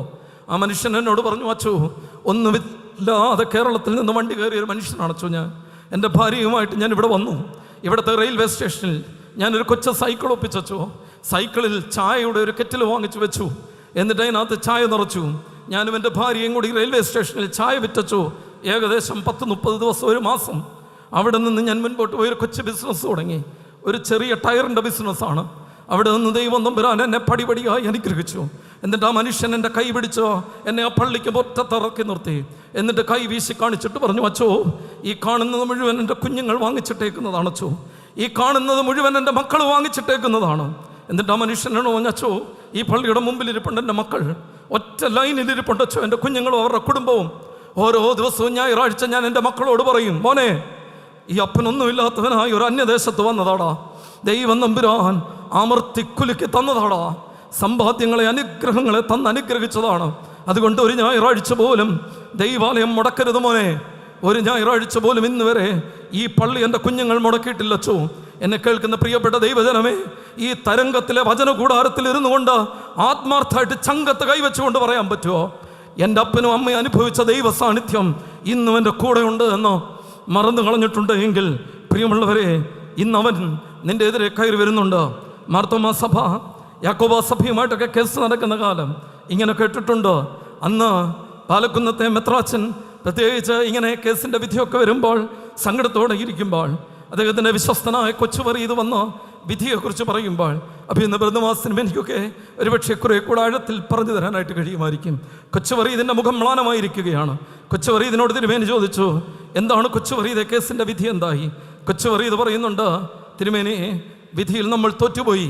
ഉടനെ തിരുമേനി കണ്ണുനീര് വീണ് നനഞ്ഞ ഒരു വേദപുസ്തകം എടുത്തുകൊണ്ട് വന്ന് കൊച്ചുവറി ഇതിനെ അടുത്ത് ചേർത്ത് പിടിച്ചു നിർത്തി കൊച്ചുവറി ഇതിനോട് ഇങ്ങനെ പറഞ്ഞു, കൊച്ചുവറി ഇതേ കരയാൻ കണ്ണുനീരും തുറന്ന വേദപുസ്തകമുള്ളിടത്തോളം കാലം ഈ സഭയ്ക്ക് ഒരു ദോഷവും വരത്തില്ലടാ. എന്നെ കേൾക്കുന്ന പ്രിയമുള്ളവരെ, ചെങ്ങന്നൂർ മാവേലിക്കര ഭദ്രാസനത്തെ ദൈവം നമ്പുരാൻ അടിക്കടി അനുഗ്രഹിച്ചിട്ടുണ്ട് എങ്കിൽ സത്യക്രിസ്ത്യാനി അഭിമാനത്തോടെ ഇന്ന് നിങ്ങളുടെ മുമ്പിൽ വിളിച്ചു പറയട്ടെ, എൻ്റെ പൂർവ്വമാതാപിതാക്കൾ കണ്ട ദൈവ സാന്നിധ്യത്തെ കൈവിടാതെ കൂടെ ചേർത്ത് നിർത്തിയതിൻ്റെ അനുഗ്രഹമാണ്, മറന്നു പോകരുത്. ആ ദൈവ സാന്നിധ്യത്തെ ചേർത്ത് പിടിച്ചതിൻ്റെ അനുഗ്രഹമാണ്. ഇന്ന് നമുക്ക് കുർബാന വേണ്ട, നമുക്ക് പ്രാർത്ഥന വേണ്ട, നമുക്ക് പള്ളിയിൽ പോകണ്ട, നമുക്ക് ദൈവത്തെ ആരാധിക്കണ്ട. ഒന്നാം ഞായറാഴ്ച സാധാരണയായിട്ട് ഞങ്ങൾ അച്ഛന്മാർ അപ്പം ഇച്ചിരി കൂടുതലെടുക്കും, കാരണം ഒന്നാം ഞായറാഴ്ച ആൾ കൂടുതലാണ്. രണ്ടാം ഞായറാഴ്ച ഒരു 10-25 അപ്പം കുറച്ചെടുക്കും, കാരണം രണ്ടാം ഞായറാഴ്ച ആകുമ്പോഴത്തേക്ക് കുറയും. മൂന്നാം ഞായറാഴ്ച വീണ്ടും ഒരു 20 എണ്ണം കുറയ്ക്കും. നാലാം ഞായറാഴ്ച പേരിനും മാത്രമേ എടുക്കത്തുള്ളൂ. ഇനി അടുത്ത ഒന്നാം ഞായറാഴ്ചയാണ് ഇടി. എന്നെ കേൾക്കുന്ന പ്രിയമുള്ളവരെ, പണ്ട് നിന്റെ ദാരിദ്ര്യത്തിൻ്റെ പടുകുഴിയിലൂടെ നീ കടന്നുപോയപ്പോൾ നിനക്ക് ദൈവമായിരുന്നു പ്രധാനം. ഒരു ഞായറാഴ്ച പോലും മുടങ്ങാതെ പള്ളിക്കകത്ത് നിന്ന് കണ്ണുനീരോടെ വിളിച്ച് പ്രാർത്ഥിച്ചതാണ്. ഇന്ന് നിനക്ക് പണമുണ്ടായപ്പോൾ, സമ്പത്തുണ്ടായപ്പോൾ, ദരിദ്രവാസികൾ നിൽക്കുന്ന ഇടമാണ് പള്ളിക്കകം. ഞാൻ ഉദ്ദേശിച്ചത് ദരിദ്രവാസി എന്ന് ഉദ്ദേശിച്ചത് പാവം പിടിച്ചു വന്നിരിക്കുന്നത്. എന്നെ കേൾക്കുന്ന പ്രിയമുള്ളവരെ, ഇന്ന് നിനക്ക് പണമുണ്ടായപ്പോൾ, നിനക്ക് സമൃദ്ധി ഉണ്ടായപ്പോൾ ഈ ദൈവം നിനക്ക് 7-ാം കൂലിയായി മാറിപ്പോയില്ലേ? ഈ ദൈവം നിനക്ക് വേണ്ടാതെ പോയില്ലേ? നിന്റെ കുടുംബ പ്രാർത്ഥനയൊക്കെ കുറഞ്ഞു പോയില്ലേ? നിന്റെ ജീവിതത്തിന് എവിടെയാണ് ദൈവത്തെ കൈമോശം വന്നത് മറന്നു പോകരുതോ. ഞാൻ ഗുജറാത്തിൽ ശുശ്രൂഷ ചെയ്യുമ്പോൾ ഒരു മനുഷ്യൻ എന്നെ ഫോൺ വിളിച്ചു. തോമസ് എന്നാണ് അദ്ദേഹത്തിൻ്റെ പേര്. അദ്ദേഹം എറണാകുളത്തു നിന്നാണ്. അച്ചോ അച്ഛൻ എവിടെയാണ്? ഞാൻ പറഞ്ഞു ഞാൻ ഗുജറാത്തിലുണ്ട്. അച്ചോ അച്ഛൻ്റെ പള്ളിയിലേക്ക് എനിക്കൊന്ന് പോകണം, ലൊക്കേഷൻ ഒന്ന് അയച്ചു തരാമോ? ഞാൻ പറഞ്ഞു അങ്കിളെ, ഞാൻ ഇന്ന് ആ പള്ളിയിലല്ല, ഒരു 100 കിലോമീറ്റർ ദൂരമുണ്ട് ആ പള്ളി ഈ പള്ളിയും തമ്മിൽ. എനിക്ക് 2 ആഴ്ച എവിടെയും 2 ആഴ്ച എവിടെയാണ്, ഞാൻ ഇന്ന് ഇവിടെയാണ്, അതുകൊണ്ട് ഞാൻ അവിടെ ഇല്ല അങ്കിളെ. അപ്പോൾ ആ മനുഷ്യനോട് പറഞ്ഞു, അച്ഛനുണ്ടോ എന്നല്ല ഞാൻ ചോദിച്ചേ, അച്ഛാ പള്ളിയുടെ ലൊക്കേഷൻ ഒന്ന് തരാമോന്നാ. ഞാനങ്ങ് വല്ലാതെ എളുപ്പനായിപ്പോയി. ഞാൻ പെട്ടെന്ന് ആ മനുഷ്യന് ലൊക്കേഷൻ അയച്ചു കൊടുത്തു. പ്രിയമുള്ളവരെ, വൈകുന്നേരമായപ്പോൾ ഞാൻ അദ്ദേഹത്തെ വിളിച്ചു. അദ്ദേഹം ഒരു വലിയ പേപ്പർ പ്രസൻറ്റേഷന് വേണ്ടി അവിടുത്തെ പ്രധാനപ്പെട്ട ഒരു യൂണിവേഴ്സിറ്റിയിൽ വന്നതാണ്. അദ്ദേഹം പള്ളിയിൽ സംബന്ധിച്ചു. 10-20 ആളുകൾ മാത്രമേ ഉള്ളായിരുന്നു. അദ്ദേഹം അവിടെ പോയി പ്രാർത്ഥിച്ചു. അദ്ദേഹം തിരിച്ച് എയർപോർട്ടിൽ നിൽക്കുമ്പോൾ ഞാൻ അദ്ദേഹത്തെ വിളിച്ചു. മകളെ പള്ളിയിൽ പോയച്ചോ? അച്ചോ എൻ്റെ അമ്മ പറഞ്ഞിട്ടുണ്ട്, മോനെ കുഞ്ഞെ, നീ എവിടെ പോയാലും അവിടെ ഒരു മാർത്തോമ പള്ളി ഉണ്ടാവും, നീ പോണോ അവിടെ ചെന്ന് പ്രാർത്ഥിച്ചല്ലാതെ എൻ്റെ മോനൊന്നും ചെയ്യരുത്. കാരണം ഈ അമ്മ പ്രാർത്ഥിച്ചതിൻ്റെ അനുഗ്രഹം മാത്രമേ എൻ്റെ മക്കൾക്കുള്ളൂ. എന്നാൽ എന്നെ കേൾക്കുന്ന പ്രിയപ്പെട്ട മാതാപിതാക്കളെ, നിങ്ങളുടെയൊക്കെ മക്കൾ വിദേശത്തല്ലേ? വികാരി അച്ഛൻ എഴുത്തു കൊടുത്തു വിടും. അവിടുത്തെ പള്ളിയിലേക്ക് മെമ്പർഷിപ്പിന് എത്ര മാസം കഴിഞ്ഞാലും അവൻ ആ പള്ളിയുടെ വാതിക്ക് പോലും ചെല്ലുന്നില്ലല്ലോ. ഇനി അവിടുത്തെ വികാരി അച്ഛൻ വിളിച്ചാൽ അവൻ ഒഴിവ് കഴിവ് പറഞ്ഞ് മാറിപ്പോവുകയാണല്ലോ. എന്തുകൊണ്ട് സംഭവിച്ചു? ഞാനും നിങ്ങളും അനുഭവിച്ച ദൈവ സാന്നിധ്യത്തെ മക്കൾക്ക് പറഞ്ഞു കൊടുക്കാൻ ഞാനും നിങ്ങളും മറന്നുപോയത് കൊണ്ടാണ് എന്നുള്ളത് ഈ സമയത്ത് ഓർമ്മിപ്പിക്കട്ടെ. ദൈവ സാന്നിധ്യത്തെ പറ്റിയുള്ള തിരിച്ചറിവാണ് മഹനീയം. രണ്ടാമതായി, ഈ വേദഭാഗം മുൻപോട്ട് പോകുമ്പോൾ ഇന്ന് വായിച്ചു കേട്ട വേദഭാഗത്ത് അവർ യബ്ബോക്ക് കടവ് കടന്നു എന്ന് രേഖപ്പെടുത്തിയിട്ടുണ്ട്. യബ്ബോക്ക് കടവ് അവർ കടന്നു.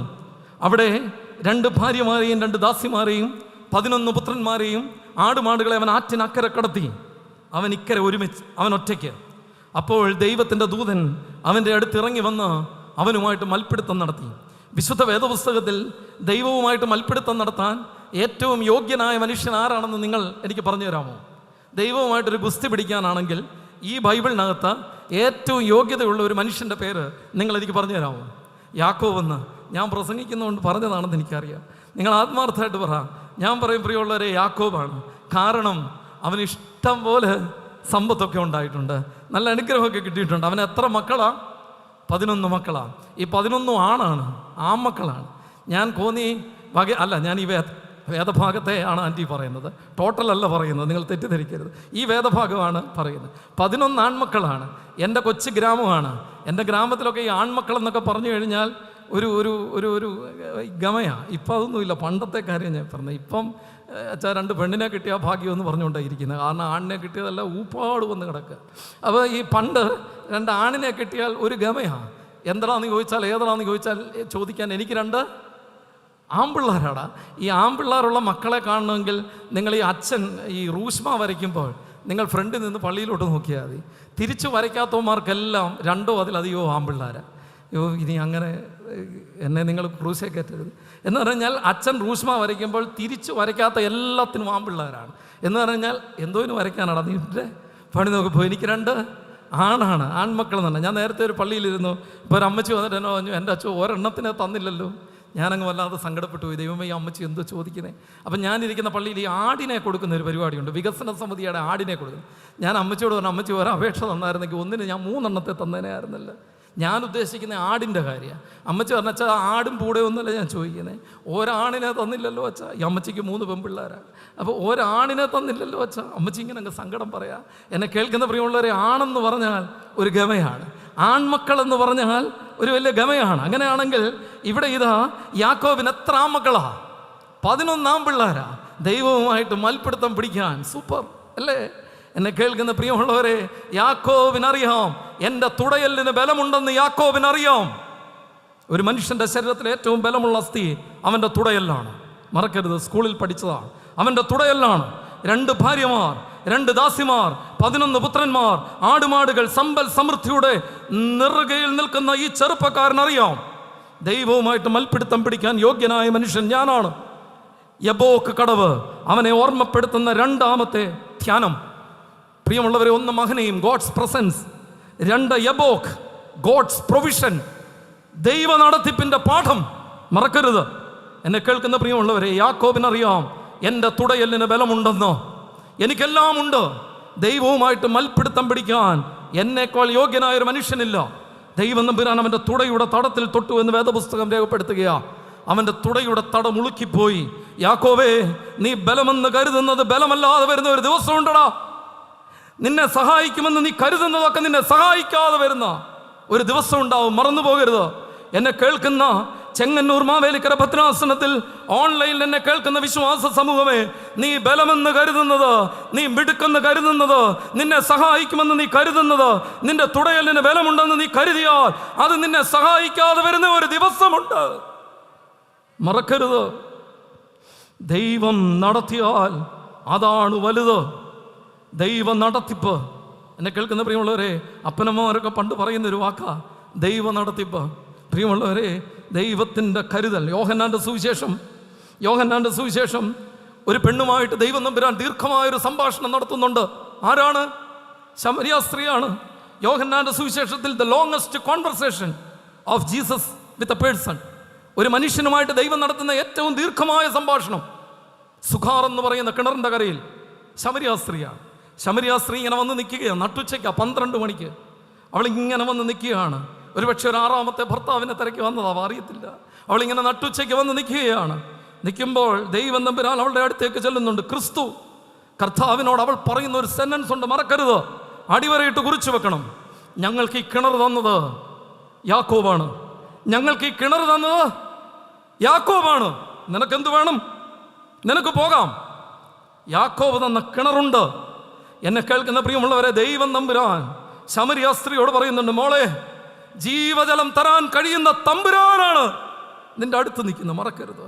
യാക്കോബിന്റെ കിണർ വറ്റിപ്പോകും, ലോകത്തിന്റെ പൊട്ടക്കിണറുകളൊക്കെ നിന്നു പോകും. പക്ഷേ നിന്റെ തമ്പുരാൻ തരാൻ തുടങ്ങിയാൽ ഒരു കാലത്തും നിന്നു പോകത്തില്ല. എന്നെ കേൾക്കുന്ന പ്രിയപ്പെട്ട ദൈവജനമേ, അങ്ങനെ തന്ന ഒരു തമ്പുരാന്റെ അനുഗ്രഹം വാങ്ങിച്ച മക്കളല്ലേ നിങ്ങൾ? സ്വർഗത്തിൽ നിന്ന് കെട്ടിയിറക്കി തന്നതല്ലേ? തമ്പുരാൻ തന്നാൽ തീർന്നു പോകത്തില്ല. ലോകത്തിന്റെ കിണറുകളിൽ ആശ്രയിക്കുന്ന മാതാപിതാക്കളെ, ഈ ലോകത്തിന്റെ പൊട്ടക്കിണറുകളിൽ ശരണം വെക്കുന്ന മാതാപിതാക്കളെ, തെറ്റിപ്പോയി നിങ്ങൾക്ക്. മക്കൾ സഹായിക്കുമെന്ന് കരുതരുത്. മക്കളെ കണ്ടും മാമ്പു കണ്ടും അഹങ്കരിക്കരുത്. നിന്റെ പണം നിന്നെ സഹായിക്കുമെന്ന് കരുതരുത്. ഒരു പ്രളയം വന്നപ്പോൾ നമ്മൾ പഠിച്ചതല്ലേ, ഈ നോട്ട് നിരോധനം വന്നപ്പോൾ ഞാൻ ഗുജറാത്തിലായിരുന്നു. അപ്പോൾ അന്ന് ആളുകളോട് ചോദിക്കും, ഇപ്പം ദൈവം തമ്പുരാൻ പ്രത്യക്ഷപ്പെട്ടതാ, ഒരു വരം ചോദിച്ചാൽ എന്തോ വരം ചോദിക്കും? അപ്പോൾ പറയും 2000 രൂപയുടെ ചില്ലറ തരണമെന്ന്. അന്ന് ഈ 2000 രൂപയുടെ ഒരു നോട്ടും പിടിച്ചുകൊണ്ട് ഓടി നമ്മുടെ ഊപ്പാട് വന്നതാ അല്ലേ. അത് കഴിഞ്ഞ് പ്രളയം വന്നു. അയ്യോ കഷ്ടം, മതിലുമൊക്കെ കെട്ടി അതിനകത്ത് കയറി ഇരുന്നതാ. എന്നെ കേൾക്കുന്ന പ്രിയമുള്ളവരെ, ഒരു മഴ പെയ്തപ്പോൾ ഇതൊന്നും സഹായിക്കത്തില്ലെന്ന് നമ്മൾ കരുതിയില്ലേ അല്ലേ? നമ്മൾ അറിഞ്ഞില്ലേ? എല്ലാം കൂടെ ഒരു ചില്ലുകൊട്ടാരം പോലെ ഇടിഞ്ഞു വീഴുന്നത് കണ്ണിൻ്റെ മുമ്പിൽ തമ്പുരാൻ കാണിച്ചു തന്നില്ലേ? ഒരു കോവിഡ് വന്നപ്പോൾ മനുഷ്യനോട് മിണ്ടാതെ, പള്ളി പോകാതെ മാസങ്ങൾ വർഷങ്ങൾ വീട്ടിലിരുന്നില്ലേ? എന്നെ കേൾക്കുന്ന പ്രിയമുള്ളവരെ, ഞാനും നിങ്ങളും സഹായിക്കുമെന്ന് കരുതിയതൊക്കെ സഹായിക്കാതെ വന്നില്ലേ? ഞാൻ നേരത്തെ ശുശ്രൂഷ ചെയ്തൊരു പള്ളിയിൽ ഒരമ്മയെ സ്വന്തം മകൻ ഉപദ്രവിക്കുന്നു എന്ന് കേട്ടുകൊണ്ട് ഞാൻ ഓടി അവിടെ ചെല്ലുമ്പോൾ അവൻ മൊബൈൽ വലിച്ച് എറിഞ്ഞ് പൊട്ടിച്ചിങ്ങനെ നിൽക്കുകയാണ്, രോഷാകുലനായി നിൽക്കുകയാണ്. ആ അമ്മയെ മാർത്തോമാ സഭയുടെ ഒരു സ്ഥാപനത്തിൽ ഞാൻ കൊണ്ടേ നാക്കി. അവിടെ ആ അമ്മയെ കാണാൻ ചെല്ലുമ്പോൾ അമ്മ പറയും, മോനെ കുഞ്ഞെ, മക്കൾ സഹായിക്കുമെന്ന് ഒത്തിരി സ്വപ്നം കണ്ട ഒരു പാവ അമ്മയാണോ ഞാൻ? എൻ്റെ മക്കൾ സഹായിക്കാതെ പോയത് ജീവിതത്തിൻ്റെ നേർചിത്രമായി ഇന്നും ആ അമ്മ മാർത്തോമാ സഭയുടെ ഒരു സ്ഥാപനത്തിലുണ്ട്. എന്നെ കേൾക്കുന്ന പ്രിയമുള്ളവരെ, മക്കൾ സഹായിക്കാതെ വരുമെന്ന് ദൈവം തമ്പുരാൻ എത്ര അനുഭവങ്ങളിലൂടെ എന്നെയും നിങ്ങളെയും കാണിച്ചു തന്നതാ. അങ്ങനെയാണെങ്കിൽ ഹാഗാറിനോട് ദൈവം തമ്പുരാൻ പറയുന്നു, ഹാഗാറെ നീ തലപൊക്കി നോക്കുക, അപ്പുറത്തൊരു നീരുറവ തമ്പുരാൻ നിനക്കൊരുക്കിയിട്ടുണ്ട്. ലോകത്തിൻ്റെ പൊട്ടക്കിണറുകൾ നിന്നു പോകുമ്പോൾ ഏലിയാവിനോട് ദൈവം തമ്പുരാൻ പറയാണ്, ഏലിയാവേ, കാക്കയുടെ വരവ് നിൽക്കും, കെരീതോട് വറ്റും, സാറാഭാത്തിലൊരു വിധവ നിനക്ക് വേണ്ടി സ്വർഗത്തിലെ തമ്പുരാൻ ഒരുക്കിയിട്ടുണ്ട്. അതെ, യബോക്ക് കടവ്, ഗോഡ്സ് പ്രൊവിഷൻ, ദൈവ നടത്തിപ്പിനെ എനിക്ക് നിങ്ങൾക്കും പറഞ്ഞു തരികയാണ്, മറന്നു പോകരുത്. അബ്രഹാം ഇസ്ഹാക്കിനെ യാഗം കഴിക്കാൻ കയറുമ്പോൾ എന്നെ കേൾക്കുന്ന പ്രിയമുള്ളവരെ, അപ്പുറത്ത് ഒരാട്ടിൻകുട്ടിയെ ഒരുക്കി തമ്പുരാൻ ദൈവ നടത്തിപ്പിൻ്റെ പാഠം അവനെ പഠിപ്പിച്ചത് ഞാനും നിങ്ങളും മറന്നു പോകരുത്. അങ്ങനെയാണെങ്കിൽ പ്രിയമുള്ളവരെ, ഞാനും നിങ്ങളും തമ്പുരാനിൽ ശരണം വെക്കണം. കൊച്ചായുസാണ് ദൈവം തമ്പുരാൻ തന്നത്, ഒരു കൊച്ചായുസ്. എന്തിനാണ് അഹങ്കരിക്കുന്നത്? ഞാൻ ഭോപ്പാലിലാണ്. കഴിഞ്ഞ ഒരു മാസത്തിന് മുമ്പ് പ്രിയമുള്ളവരെ, 3 മൃതശരീരങ്ങൾ ഒറ്റപ്പള്ളിയിൽ 3 ദിവസങ്ങളിൽ അടുപ്പിച്ച് ശവസംസ്കാരം നടന്നു. പ്രിയപ്പെട്ട എബി കെ ജോഷു അച്ഛൻ ഭോപ്പാൽ സെൻറ്റ് പീറ്റേഴ്സിലെ മുൻ വികാരിയാണ്. ഒരു ശവസംസ്കാര ശുശ്രൂഷയ്ക്ക് അച്ഛൻ വന്നിട്ടുണ്ടായിരുന്നു. ഒരു ചെറുപ്പക്കാരൻ 54 വയസ്സ് മൂന്നാറിൽ ടിക്കറ്റ് എടുത്തുകൊണ്ട് കൗണ്ടറിൽ നിൽക്കുമ്പോൾ ഒരു വാക്ക് പോലും ഉരിയാടാതെ കുഴഞ്ഞു വീണ് ലോകത്ത് നിന്ന് മാറ്റപ്പെട്ടു. ഒരു ഹാർട്ട് അറ്റാക്ക്. ഒരു ചെറുപ്പക്കാരൻ 55-ാമത്തെ വയസ്സിൽ ബോംബെയിൽ പ്രിയപ്പെട്ട അച്ഛൻ്റെ റിലേറ്റീവാണ്. ഈ ലോകത്ത് നിന്ന് ഒത്തിരി ആയുസ്സുണ്ട് എന്ന് കരുതിയിരിക്കുമ്പോൾ മാറ്റപ്പെട്ടു പോയി ആ കാലത്തിൽ.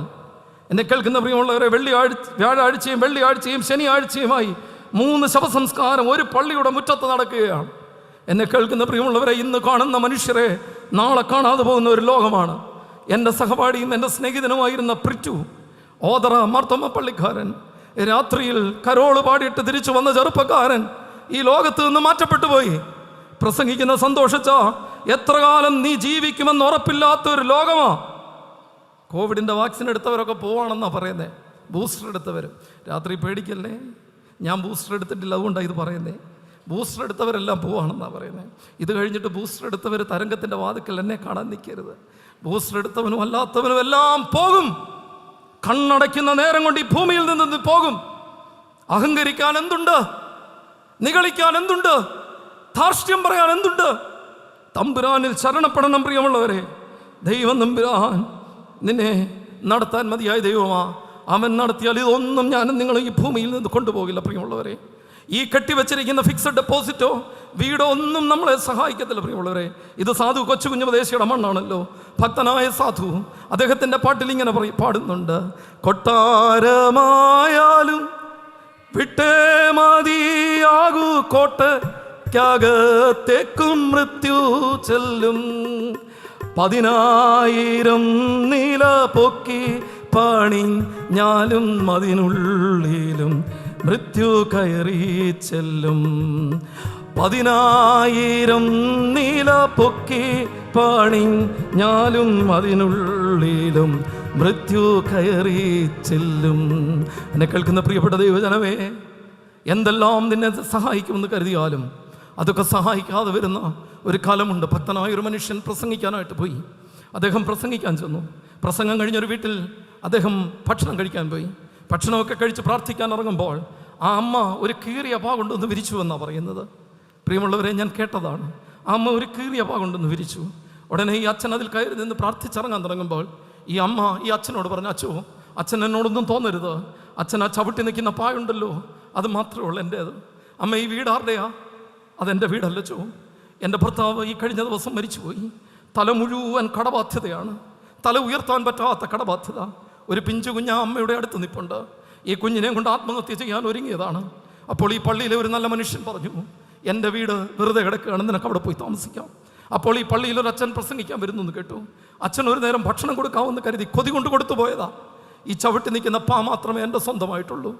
അച്ഛൻ പ്രാർത്ഥിച്ചിറങ്ങാൻ തുടങ്ങുമ്പോൾ ഈ അമ്മ പറഞ്ഞു: അച്ഛൻ സങ്കടപ്പെട്ടു പോകരുത്, ദൂരം വണ്ടി ഓടിച്ചു പോകേണ്ടതല്ലേ. അച്ഛോ, അച്ഛൻ ഭാരപ്പെടണ്ട. നൂലേൽ കെട്ടി ഇറക്കുന്ന ഒരു ദൈവമുണ്ടച്ചോ. നൂലേൽ കെട്ടി ഇറക്കുന്ന ഒരു ദൈവമുണ്ടച്ചോ. വർഷങ്ങൾക്ക് ശേഷം ആ അച്ഛൻ അതേ ദേശത്ത് പ്രസംഗിക്കാൻ പോയി. അച്ഛൻ ഭക്ഷണം കഴിക്കാൻ ഒരു വീട്ടിൽ പോയി. മുന്തിയ വീടാണ്, കൊട്ടാരം പോലൊരു വീട്. ഒരമ്മ ഏറ്റവും രുചികരമായ ഭക്ഷണം വിളമ്പി. ഭക്ഷണം കഴിച്ച് പ്രാർത്ഥിക്കാൻ തുടങ്ങുമ്പോൾ അച്ഛനോട് ഈ അമ്മ ചോദിച്ചു: അച്ഛോ, ഈ അമ്മയെ അച്ഛന് വല്ല പിടുത്തമുണ്ടോ? ഉടനെ അച്ഛൻ പറഞ്ഞു: അമ്മ എത്ര പേരെ കാണുന്നതാ, എനിക്ക് ഓർമ്മയില്ല.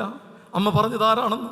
വർഷങ്ങൾക്ക് മുമ്പ് ഒരു കീറിയ വായിൽ നിന്ന് പ്രാർത്ഥിച്ചപ്പോൾ നൂലിൽ കെട്ടിയിറക്കുന്ന ഒരു ദൈവമുണ്ടെന്ന് പറഞ്ഞ ഒരു അമ്മയെ ഓർമ്മയുണ്ടോ? ആ അമ്മയാണ് ഞാൻ. അമ്മ, ഈ കാണുന്നത് എൻ്റെ അച്ഛോ, എൻ്റേതാണിത് മുഴുവൻ. എൻ്റെ കുഞ്ഞിനെ ദൈവം മാനിച്ചോ. എൻ്റെ തമ്പുരാൻ എൻ്റെ കുഞ്ഞിനെ അനുഗ്രഹിച്ചു. അവൻ ഇന്ന് വിദേശത്ത് നല്ല ജോലിയാ. എന്നിട്ട് ആ അച്ഛനോട് അമ്മ ഇങ്ങനെ പറഞ്ഞു: അച്ഛൻ എവിടെ പോയാലും ഈ അമ്മയെക്കുറിച്ച് പ്രസംഗിക്കണം. എന്നിട്ട് ഇങ്ങനെ പറയണം: നൂലേൽ കെട്ടിയിറക്കി തരുന്ന ഒരു ദൈവമുണ്ട്. ഹല്ലേലൂയ, എൻ്റെ ദൈവത്തിന് സ്തോത്രം. പ്രിയപ്പെട്ട മാതാപിതാക്കളെ, നൂലിൽ കെട്ടിയിറക്കി നിന്നെ അനുഗ്രഹിക്കുന്ന ഒരു ദൈവം തമ്പുരാൻ നിന്നോടൊപ്പമുണ്ട് എന്നുള്ളത് നീ മറന്നു പോകരുത്. കുറിയന്നൂർ താന്നിക്കപ്പുറത്തെന്ന് പറയുന്നതായിട്ടുള്ള വീട്ടിൽ കുഞ്ഞച്ചൻ ഉപദേശിയുടെ ഏലിയാമ്മയുടെയും 3 മക്കൾ ഒരേ രോഗം പിടിച്ച് മരിച്ചു പോവുകയാണ്. 4ാമതൊരു കുഞ്ഞിനെ കിട്ടി. ആ അപ്പനും അമ്മയും കയ്യിലെടുത്ത് പ്രാർത്ഥിച്ചു, ദൈവത്തിന് സ്തോത്രം പറഞ്ഞു. എന്നിട്ട് ആ കുഞ്ഞിനെ ദൈവസന്നിധിയിൽ സമർപ്പിച്ചു. 9ാമത്തെ വയസ്സിൽ കുമ്പനാട് നടന്ന ഒരു യോഗത്തിൽ വെച്ച് അവൻ ദൈവത്തെ രക്ഷിതാവായി സ്വീകരിച്ചു. അതിനുശേഷം മധുരയിലേക്ക് സുവിശേഷ വേലയ്ക്ക് പോയി. ഒരിക്കൽ മധുരയിൽ നിന്ന് കുമ്പനാട് നടക്കുന്ന ഒരു യോഗത്തിന് പ്രസംഗിക്കാൻ വേണ്ടി വണ്ടി കയറി വരികയാണ്. കയ്യിൽ പൈസ ഇല്ല. ദൈവം കരുതുമെന്ന് ഈ ഭക്തനായ മനുഷ്യൻ വിചാരിച്ചു. എവിടെങ്കിലും ദൈവം നമ്പുരാൻ കരുതുമെന്ന് വിചാരിച്ചു. റെയിൽവേ സ്റ്റേഷനിലെത്തുമ്പോഴേക്കും തൻ്റെ കയ്യിലുള്ള ചില്ലറ തുട്ടുകൾ തീർന്നുപോയി കഴിഞ്ഞു. വിഷണ്ണനായി സങ്കടത്തോടെ ഈ ഭക്തനായ മനുഷ്യൻ ആ പ്ലാറ്റ്ഫോമിൽ ഒരു ബെഞ്ചിലിരുന്ന് കണ്ണുനീരോടെ ദൈവത്തോട് പ്രാർത്ഥിച്ചു: തമ്പുരാനെ, എനിക്ക് സുവിശേഷം പ്രസംഗിക്കാൻ പോകണം. എങ്ങനെങ്കിലും നീ എന്നെ കൊണ്ടുപോയാൽ മതിയാവും. എവിടെന്നെങ്കിലും നീ എനിക്കൊരു വഴി തുറന്നു തരണം. പ്രാർത്ഥന മുഴുമിപ്പിക്കാൻ ദൈവം സമ്മതിച്ചില്ല. ഒരു മനുഷ്യൻ വന്നു, അദ്ദേഹത്തോട് ചോദിച്ചു: ഇന്ന ആളല്ലേ? അതെ, ആന്നു. സാറിൻ്റെ കയ്യിലേൽപ്പിക്കാൻ ഒരു പൊതി തന്നു ഒരാളെന്ന് പറഞ്ഞ് ആ കയ്യിലേൽപ്പിച്ചു. തുറന്നു നോക്കുമ്പോൾ പണമാണ്. ആ പണം കൊണ്ട് ആ മനുഷ്യൻ യാത്ര ചെയ്തു. കുമ്പനാട് വന്ന് പ്രസംഗിച്ചിട്ട് പോയി. അന്ന് ആ ട്രെയിനിലിരുന്നു കൊണ്ട് ആ ഭക്തനായ മനുഷ്യൻ്റെ ഒരു പേപ്പർ എടുത്തു. 300ഓളം പാട്ടെഴുതിയ M.E. ചെറിയാൻ സാറാണ് ആ ഭക്തനായ മനുഷ്യൻ. അദ്ദേഹത്തിൻ്റെ ഒരു പേപ്പർ കഷണത്തിൽ ഇങ്ങനെ എഴുതി വെച്ചു: മോക്ഷയാത്രയാണിത് ഞാൻ നടപ്പത്, കാഴ്ചയാലെ അല്ല വിശ്വാസത്താലെയാൽ. വീഴ്ചകൾ താഴ്ചകൾ വന്നിടും വേളയിൽ രക്ഷകൻ കൈകളിൽ താങ്ങിടും.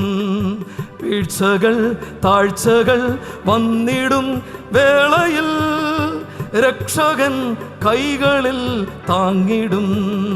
സിയോൻ സഞ്ചാരി ഞാൻ, യേശുവിൽ ചാരി ഞാൻ പോകുന്നു കുരിശിൻ്റെ പാതയിൽ. യബോക്, ഗോഡ്സ് പ്രൊവിഷൻ. അവസാനിപ്പിക്കട്ടെ പ്രിയമുള്ളവരെ, ദ ലാസ്റ്റ് പ്ലേസ് പെനിയേൽ. അവൻ അവിടം വിട്ടുപോകുമ്പോൾ സൂര്യൻ ഉദിച്ചു. ആ സ്ഥലത്തിന് പെനിയേൽ എന്ന് പേർ വിളിച്ചു. 1 Mahanaim, God's presence. 2 Jabbok, God's provision. 3 Peniel, അവൻ അവിടം വിട്ടുപോകുമ്പോൾ സൂര്യൻ ഉദിച്ചു. പെനിയേൽ അവനെ പഠിപ്പിക്കുന്ന 3ാമത്തെ പാഠം. ദൈവം നമ്പുരാൻ അവനോട്, തിരുമേനി ഉടനെ അവസാനിപ്പിക്കാം, പെട്ടെന്ന് കമ്പിവാചത്തിൽ അവസാനിപ്പിക്കും, എൻ്റെ സമയം തീർന്നു. എന്നെ കേൾക്കുന്ന പ്രിയമുള്ളവരെ, ദൈവം നമ്പുരാൻ അവനോട് ചോദിക്കുകയാണ്, മോനെ നിന്റെ പേര് എന്ത്? What's your name? മൽപ്പിടുത്തം കഴിഞ്ഞപ്പോൾ ദൈവം അവനോട് ചോദിച്ച ഒരു ചോദ്യം, വാട്ട്സ് യുവർ നെയിം? നിന്റെ പേരെന്ത്? പണ്ട് ഞാൻ പഠിച്ച സൺഡേ സ്കൂളിൽ എൻ്റെ സൺഡേ സ്കൂൾ അധ്യാപകർ പറയുമായിരുന്നു, ദൈവത്തിന് എല്ലാം അറിയാം. സൺഡേ സ്കൂളിലൊക്കെ താമസിച്ച് വരുമ്പോൾ പറയും, മോനെ ദൈവത്തിൻ്റെ കയ്യിൽ ജീവൻ്റെ പുസ്തകമുണ്ട്. ഇപ്പോഴത്തെ കരിക്കുലത്തിൽ ഈ ജീവൻ്റെ പുസ്തകമൊക്കെ പഠിപ്പിക്കുന്നുണ്ടോ എന്ന് എനിക്കറിയത്തില്ല. ദൈവത്തിൻ്റെ കയ്യിൽ ജീവൻ്റെ പുസ്തകമുണ്ട്. തമ്പുരാൻ നമ്മളെക്കുറിച്ചെല്ലാം അറിയാം. നമ്മളെക്കുറിച്ചുള്ള മുഴുവൻ ഡീറ്റെയിൽസും അതിനകത്ത് എഴുതിയിട്ടുണ്ട്. ഇമെയിൽ ID ഉൾപ്പെടെ എഴുതിയിട്ടുണ്ട്. ദൈവം നമ്പുരാൻ ന്യായം വിധിക്കാൻ എഴുന്നേറ്റ് നിൽക്കുമ്പോൾ എൻ്റെ പ്രസംഗം കേൾക്കാനിരിക്കുന്ന പോലെ നിങ്ങൾ മുമ്പിൽ പോയി നിന്നാൽ മതി. പുള്ളി മുഴുവൻ ഇങ്ങോട്ട് പറയും, ചെയ്ത നന്മയെല്ലാം പറയും, തിന്മയെല്ലാം പറയും. എന്നിട്ട് നല്ലതാണെങ്കിൽ പറയും വലത്തോട്ട് പോകാൻ പറയും, മോശമാണെങ്കിൽ പറയും ഇങ്ങോട്ട് പോകാൻ പറയും. അതെല്ലാം വിട്ടുകളാം. അപ്പോൾ ദൈവത്തിനെല്ലാം അറിയാം.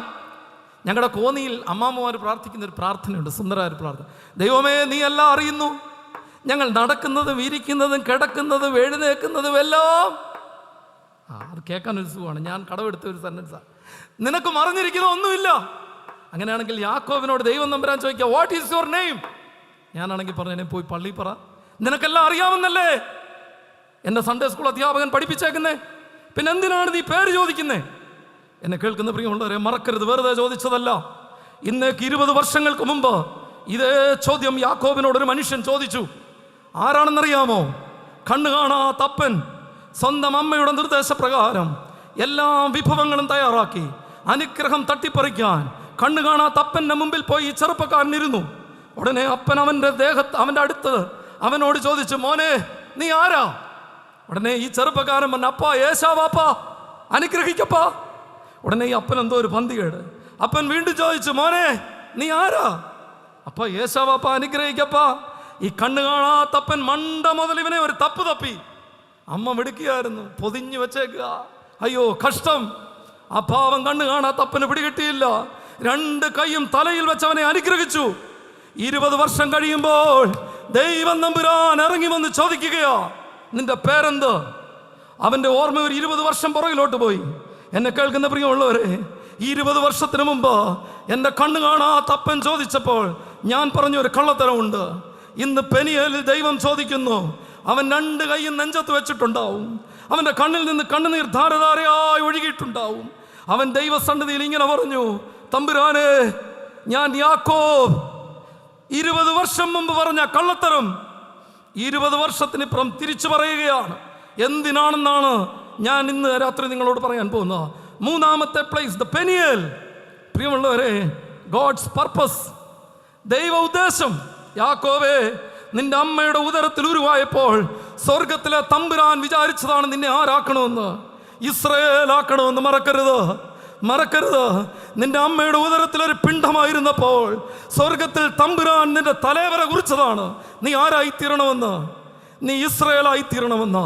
കള്ളം പറഞ്ഞ് നിനക്ക് പോകാൻ പറ്റില്ല.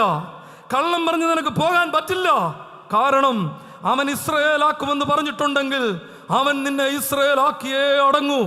ഇന്ന് രാത്രി നീ തിരുത്തി പറഞ്ഞേ മതിയാവൂ. കാരണം നിന്റെ സ്വർഗത്തിലെ തമ്പുരാൻ നിന്നെ ഇസ്രായേലാക്കാൻ പോവുകയാ. പെനിയേൽ, ദ ഗോഡ്സ് പർപ്പസ്, ദൈവ സാന്നിധ്യം നിന്നിൽ നിറവേറപ്പെടുന്ന സ്ഥലമാണ് പെനിയേൽ. ദൈവ ഉദ്ദേശം നിന്നിൽ നിറവേറപ്പെടുന്ന സ്ഥലമാണ് പെനിയേൽ. പ്രിയമുള്ള മാതാപിതാക്കളെ, ഇന്നെന്നെ കേൾക്കുന്ന ആരെങ്കിലും നിങ്ങളുടെ കുഞ്ഞുങ്ങളെക്കുറിച്ച് ഭാരത്തോടെ വന്നിട്ടുണ്ടെങ്കിൽ, നിങ്ങളുടെ കുടുംബത്തെക്കുറിച്ച് ഭാരത്തോടെ വന്നിട്ടുണ്ടെങ്കിൽ, നിങ്ങളിൽ ആരെങ്കിലും നിങ്ങളുടെ പങ്കാളിയെക്കുറിച്ച് ഭാരത്തോടെ വന്നിട്ടുണ്ടെങ്കിൽ, ഈ സന്തോഷച്ചൻ ഈ മൈക്കിലൂടെ നിങ്ങളോട് വിളിച്ചു പറയട്ടെ, നിന്റെ തലമുറയെക്കുറിച്ച് സ്വർഗത്തിലൊരു വിചാരമുണ്ട്. ഹല്ലേലൂയ. നിന്റെ കുഞ്ഞിനെ കുറിച്ച് സ്വർഗത്തിലൊരു പദ്ധതിയുണ്ട്. അവൻ നശിച്ചു പോകാനല്ല, നിന്റെ തലമുറയെക്കുറിച്ച് സ്വർഗത്തിൽ വിചാരമുണ്ട്. സ്തോത്രം. മറക്കരുത്. നീ എന്തിനാ ഭാരപ്പെടുന്നേ? നീ എന്തിനാ സങ്കടപ്പെടുന്നേ? നീ എന്തിനാ ആകുലതപ്പെടുന്നേ? മേളിൽ ഒടേ തമ്പുരാൻ നിന്റെ കുടുംബത്തെക്കുറിച്ച് പദ്ധതിയിട്ട ദൈവമാ. നീ ഭാരപ്പെടരുതെന്നേ. ഏൽപ്പിച്ചു കൊടുക്കുക അവൻ്റെ കയ്യിലോട്ട്, അവൻ്റെ കയ്യിലോട്ട് സമർപ്പിച്ചു കൊടുക്കുക. പ്രിയമുള്ളവരെ, എൻ്റെ അമ്മ 3 കുഞ്ഞുങ്ങളെയും കൊണ്ട് കണ്ണുനീരോടെ ദൈവസന്നിധിയിൽ നിന്ന് പ്രാർത്ഥിച്ച ഒരമ്മയാണ്. എന്നെ കേൾക്കുന്ന പ്രിയമുള്ളവരെ, എൻ്റെ അപ്പൻ 35 വർഷങ്ങൾക്ക് മുമ്പ് ഞങ്ങൾ കുഞ്ഞുങ്ങളായിരുന്നപ്പോൾ ഈ ലോകത്ത് നിന്ന് മാറ്റപ്പെട്ടതാ. എൻ്റെ സഹോദരൻ ഈ പന്തലിലുണ്ട്, തൊട്ടടുത്ത് വെൺമണി സ്കൂളിലാണ്. എന്നെ കേൾക്കുന്ന പ്രിയമുള്ളവരെ, ദൈവസന്നിധിയിൽ 3 കുഞ്ഞുങ്ങൾ എങ്ങനെയാകുമെന്നറിയാതെ കണ്ണുനീരോടെ നിലവിളിച്ച ഒരമ്മ. ആ അമ്മയുടെ ഒടുക്കത്തെ മകൻ, 3ാമത്തവൻ, ഇന്ന് മാർത്തോമാ സഭയിൽ ഒരു വൈദികനായി ഈ വേദിയിൽ നിൽക്കുമ്പോൾ എൻ്റെ അമ്മയോട് എനിക്ക് വിളിച്ചു പറയാൻ ഒന്നേ ഉള്ളൂ. പ്രിയപ്പെട്ടവളെ, നിന്റെ തലമുറയെക്കുറിച്ച് സ്വർഗത്തിൽ ദൈവത്തിനൊരു വിചാരമുണ്ട്. നിന്റെ കുഞ്ഞാരായി തീരണമെന്ന് മേളിൽ തമ്പുരാൻ വിധി എഴുതിയിട്ടുണ്ട്. മറക്കരുത്. The last place Peniel, God's purpose. ദൈവം നിന്നെക്കുറിച്ച് ഉദ്ദേശം പൂർത്തീകരിക്കുന്ന സ്ഥലമാണ് പെനിയേൽ. എൻ്റെ സമയം തീരുകയാണ് പ്രിയമുള്ളവരെ, അവസാനിപ്പിക്കട്ടെ. ബാക്കി എന്തെങ്കിലും മിച്ചമുണ്ടെങ്കിൽ നാളെ പറയാമെന്ന് ആഗ്രഹിക്കുകയാണ്. എന്നെ കേൾക്കുന്ന പ്രിയപ്പെട്ട ദൈവജനമേ, 3 സ്ഥലങ്ങളാണ് നിങ്ങളോട് പങ്കുവെക്കാൻ ശ്രമിച്ചത്. ഒന്ന് Mahanaim, God's presence. 2 Jabbok, God's provision. 3 Peniel, God's purpose. നിന്റെ ജീവിതത്തെക്കുറിച്ച് പദ്ധതിയിട്ട ദൈവം തമ്പുരാൻ. വടക്കൻ കേരളത്തിലൊരു നായർ തറവാടുണ്ടായിരുന്നു. 4 മക്കളാണ്. 3 മക്കളെക്കുറിച്ചും അപ്പനൊരു സങ്കടമില്ല. 3 മക്കളെക്കുറിച്ചും അപ്പനൊരു സങ്കടമില്ല. എന്നാൽ 4ാമത്തവനെ കുറിച്ച് അപ്പന് സങ്കടമാണ്. അപ്പൻ ആ താഴത്തിന് വന്നിരുന്നപ്പോൾ അപ്പൻ പറഞ്ഞു, എൻ്റെ 3 മക്കളെക്കുറിച്ച് എനിക്ക് ഒരു ദുഃഖവും ഇല്ല, പക്ഷേ 4ാമത്തവൻ, അവനെക്കുറിച്ച് എനിക്ക് ദുഃഖമാണ്. അവൻ ഉണ്ടായ സമയത്ത് ഒരു തെങ്ങിൻ തോപ്പ് വാങ്ങിച്ചിരുന്നെങ്കിൽ ഞാൻ എന്ത് ഭാഗ്യവാനായിരുന്നു എന്ന അപ്പൻ വല്ലാതെ പരാതി പറയുകയാണ്. ആ കുഞ്ഞ് അന്ന് ആ ഭക്ഷണത്തിൽ നിന്ന് അവൻ എഴുന്നേറ്റ് പോയി എന്നാണ് പ്രിയമുള്ളവരെ രേഖപ്പെടുത്തുന്നത്. പിൽക്കാലത്ത് MT വാസുദേവൻ നായർ എന്ന് പറയുന്ന പേരുകേട്ട മനുഷ്യനായി തീർന്ന അദ്ദേഹത്തിൻ്റെ ജീവിത സാക്ഷ്യത്തിൽ കുറിച്ചു വച്ചിരിക്കുകയാണ്. സ്വന്തം അപ്പൻ മോൻ്റെ പേരിൽ അറിയപ്പെട്ടു. എൻ്റെ മുമ്പിലിരിക്കുന്ന നിങ്ങളെക്കുറിച്ച് മുഴുവൻ സ്വർഗത്തിൽ ദൈവത്തിന് വിചാരമുണ്ട്. നിന്നെ വാലല്ല തലയാക്കുന്ന ഒരു തമ്പുരാൻ ഇന്ന് ഈ പന്തലിൽ വന്നിട്ടുണ്ട്. നിന്റെ തലമുറ അനുഗ്രഹിക്കുന്ന ഒരു തമ്പുരാൻ ഈ പന്തലിൽ വന്നിട്ടുണ്ട്. നിന്റെ കുഞ്ഞിനെ മാനിക്കാൻ പോകുന്ന ഒരു തമ്പുരാൻ ഈ പന്തലിൽ വന്നിട്ടുണ്ട്. നിന്റെ കുടുംബത്തെ സ്നേഹിക്കുന്ന ഒരു തമ്പുരാൻ ഇന്ന് ഈ പന്തലിൽ വന്നിട്ടുണ്ട്. അവന് നിന്നെക്കുറിച്ചും നിന്റെ കുടുംബത്തെക്കുറിച്ചും സ്വർഗത്തിൽ വിചാരമുണ്ട്. ആര് ഉപേക്ഷിച്ചാലും, ആര് മറന്നു കളഞ്ഞാലും, ആര് തള്ളിക്കളഞ്ഞാലും നിന്നെ തള്ളിക്കളയാതെ ഇസ്രയേലാക്കാമെന്ന് വാക്ക് പറഞ്ഞിട്ടുണ്ടെങ്കിൽ, നിന്നെ ഇസ്രയേലാക്കുന്ന അക്കരയ്ക്ക് കൊണ്ടുപോകാമെന്ന് വാക്ക് പറഞ്ഞിട്ടുണ്ടെങ്കിൽ, എത്ര ഓളം വന്നാലും, എത്ര തിരമാല വന്നാലും, നിന്റെ പടക് മുങ്ങാൻ തുടങ്ങിയാലും നിന്നെ അക്കരെ കൊണ്ട് എന്നെത്തിക്കുന്ന ഒരു സർവശക്തനായ തമ്പുരാൻ ഇന്ന് ചെങ്ങന്നൂർ മാവേലിക്കര ഭദ്രാസന കൺവെൻഷന്റെ ഈ വചന കൂടാരത്തിൽ ഇറങ്ങി വന്നിട്ടുണ്ട്. ഹല്ലേലൂയ. അവൻ ഉള്ളത് കൊണ്ടാണ് ഇന്ന് ഈ സഭയിൽ ഒരു പട്ടക്കാരനായി ഞാൻ നിങ്ങളോട് ഈ ദൈവവചനം വിളിച്ചു പറയുന്നത്. മറക്കരുത് പ്രിയമുള്ളവരെ, എന്നെക്കുറിച്ച് പദ്ധതിയിട്ട തമ്പുരാൻ. കണ്ണുകളെ ഒരു നിമിഷം നമുക്ക് നടക്കാം. ദൈവം ഇടപെടുന്ന ജീവിതങ്ങൾ യാക്കോബിൻ്റെ ജീവിതത്തിൽ ദൈവം ഇടപെടുകയാണ്. ഇത് കഴിയുമ്പോൾ ഏശാവ് അവനെ കെട്ടിപ്പിടിച്ചു, ചുംബിച്ചു. അവർ രണ്ടുപേരും പരസ്പരം പറഞ്ഞു, സഹോദരാ, എനിക്ക് വേണ്ടുവോളമുണ്ട് മതി. രണ്ടുപേരും മത്സരിച്ച് പറയുകയാണ്, ഞങ്ങൾക്ക് വേണ്ടുവോളമുണ്ട് മതി. ഇതിനേക്കാൾ എന്ത് തൃപ്തി വേണം ഈ ഭൂമിയിൽ? കണ്ണുകളെ അടയ്ക്കാം, പ്രാർത്ഥിക്കാം. നല്ല ദൈവമേ, വാഴ്ത്തപ്പെട്ട കർത്താവേ, തരുന്ന കൃപകൾക്കായി സ്തോത്രപ്പ, തരുന്ന അനുഗ്രഹങ്ങൾക്കായി സ്തോത്രപ്പ. ഇല്ലായ്മയുടെ കാലത്തിൽ എൻ്റെ പൂർവ്വമാതാപിതാക്കളെ അനുഗ്രഹിച്ച തമ്പുരാൻ, ഉണ്ണാനും ഉടുക്കാനും ഇല്ലാതിരുന്ന ഒരു കാലഘട്ടത്തിൽ, ദൈവമേ, എൻ്റെ സഭയ്ക്കൊന്നുമില്ലാതിരുന്ന ഒരു കാലഘട്ടത്തിൽ സ്വർഗത്തിൽ നിന്ന് നൂലിൽ കെട്ടി അനുഗ്രഹങ്ങളെ തന്ന എൻ്റെ സഭയെ മാനിച്ച, എൻ്റെ കുടുംബത്തെ മാനിച്ച ദൈവമേ, ഇന്ന് കാണുന്നതെല്ലാം കയറിക്കിടക്കാൻ വീടും സഞ്ചരിക്കാൻ വാഹനവും ഊനമില്ലാത്ത മക്കളും അനുഗ്രഹിക്കപ്പെട്ട മാതാപിതാക്കളും നല്ല കൂടപ്പറപ്പ് ചെരുപ്പുകളും പേഴ്സ് നിറച്ച് പണവും തന്ന് എന്നെ അനുഗ്രഹിച്ച ഒരു ദൈവം തമ്പുരാൻ, ആ ദൈവത്തെ ഞാൻ മറന്നുപോയിട്ടുണ്ടെങ്കിൽ, ആ ദൈവ നടത്തിപ്പിനെ ഞാൻ മറന്നുപോയിട്ടുണ്ടെങ്കിൽ, ആ ദൈവത്തിൻ്റെ പദ്ധതിയെ ഞാൻ മറന്നുപോയിട്ടുണ്ടെങ്കിൽ, ദൈവമേ, ഇന്ന് ഈ വചനകൂടാരത്തിന് മുമ്പിൽ എന്നെ സമർപ്പിക്കുകയാ, ഭൂമിയോളം എന്നെ താഴ്ത്തി സമർപ്പിക്കുക. എൻ്റെ കുഞ്ഞുങ്ങൾ നടക്കുമ്പോൾ, അവർ കിടക്കുമ്പോൾ, അവർ പോകുമ്പോൾ, അവരുടെ അരയിലും അവരുടെ കഴുത്തിലും കർത്താവേ, അവരുടെ ശരീരം മുഴുവൻ ഈ ദൈവവചനം കൊണ്ട്, ഈ ദൈവം കൊണ്ട് ബന്ധിക്കപ്പെടാൻ എൻ്റെ സ്വർഗത്തിലെ തമ്പുരാൻ സഹായിക്കണം. അപ്പാ, നിന്നെ വിട്ട് എനിക്കൊരു ജീവിതമില്ലപ്പാ. ദൈവത്തിന് നന്ദിയോടെ സ്തോത്രം. കർത്താവേ, യാക്കോബിനെ പോലെ അവിടുത്തെ സന്നദ്ധിയിൽ തലകളെ വണക്കുക. അനുഗ്രഹിച്ചാലും അവിടുന്ന് ഞങ്ങളെ ആശീർവദിച്ചാലും സകലമാനവും മഹത്വവും സ്വർഗത്തിലെ തിരുമേനിക്ക് മാത്രമായിരിക്കട്ടെ. യേശുവിൻ്റെ നാമത്തിൽ അപേക്ഷിക്കുന്നു. കൃപ തോന്നി കേൾക്കുമാറാകണമേ.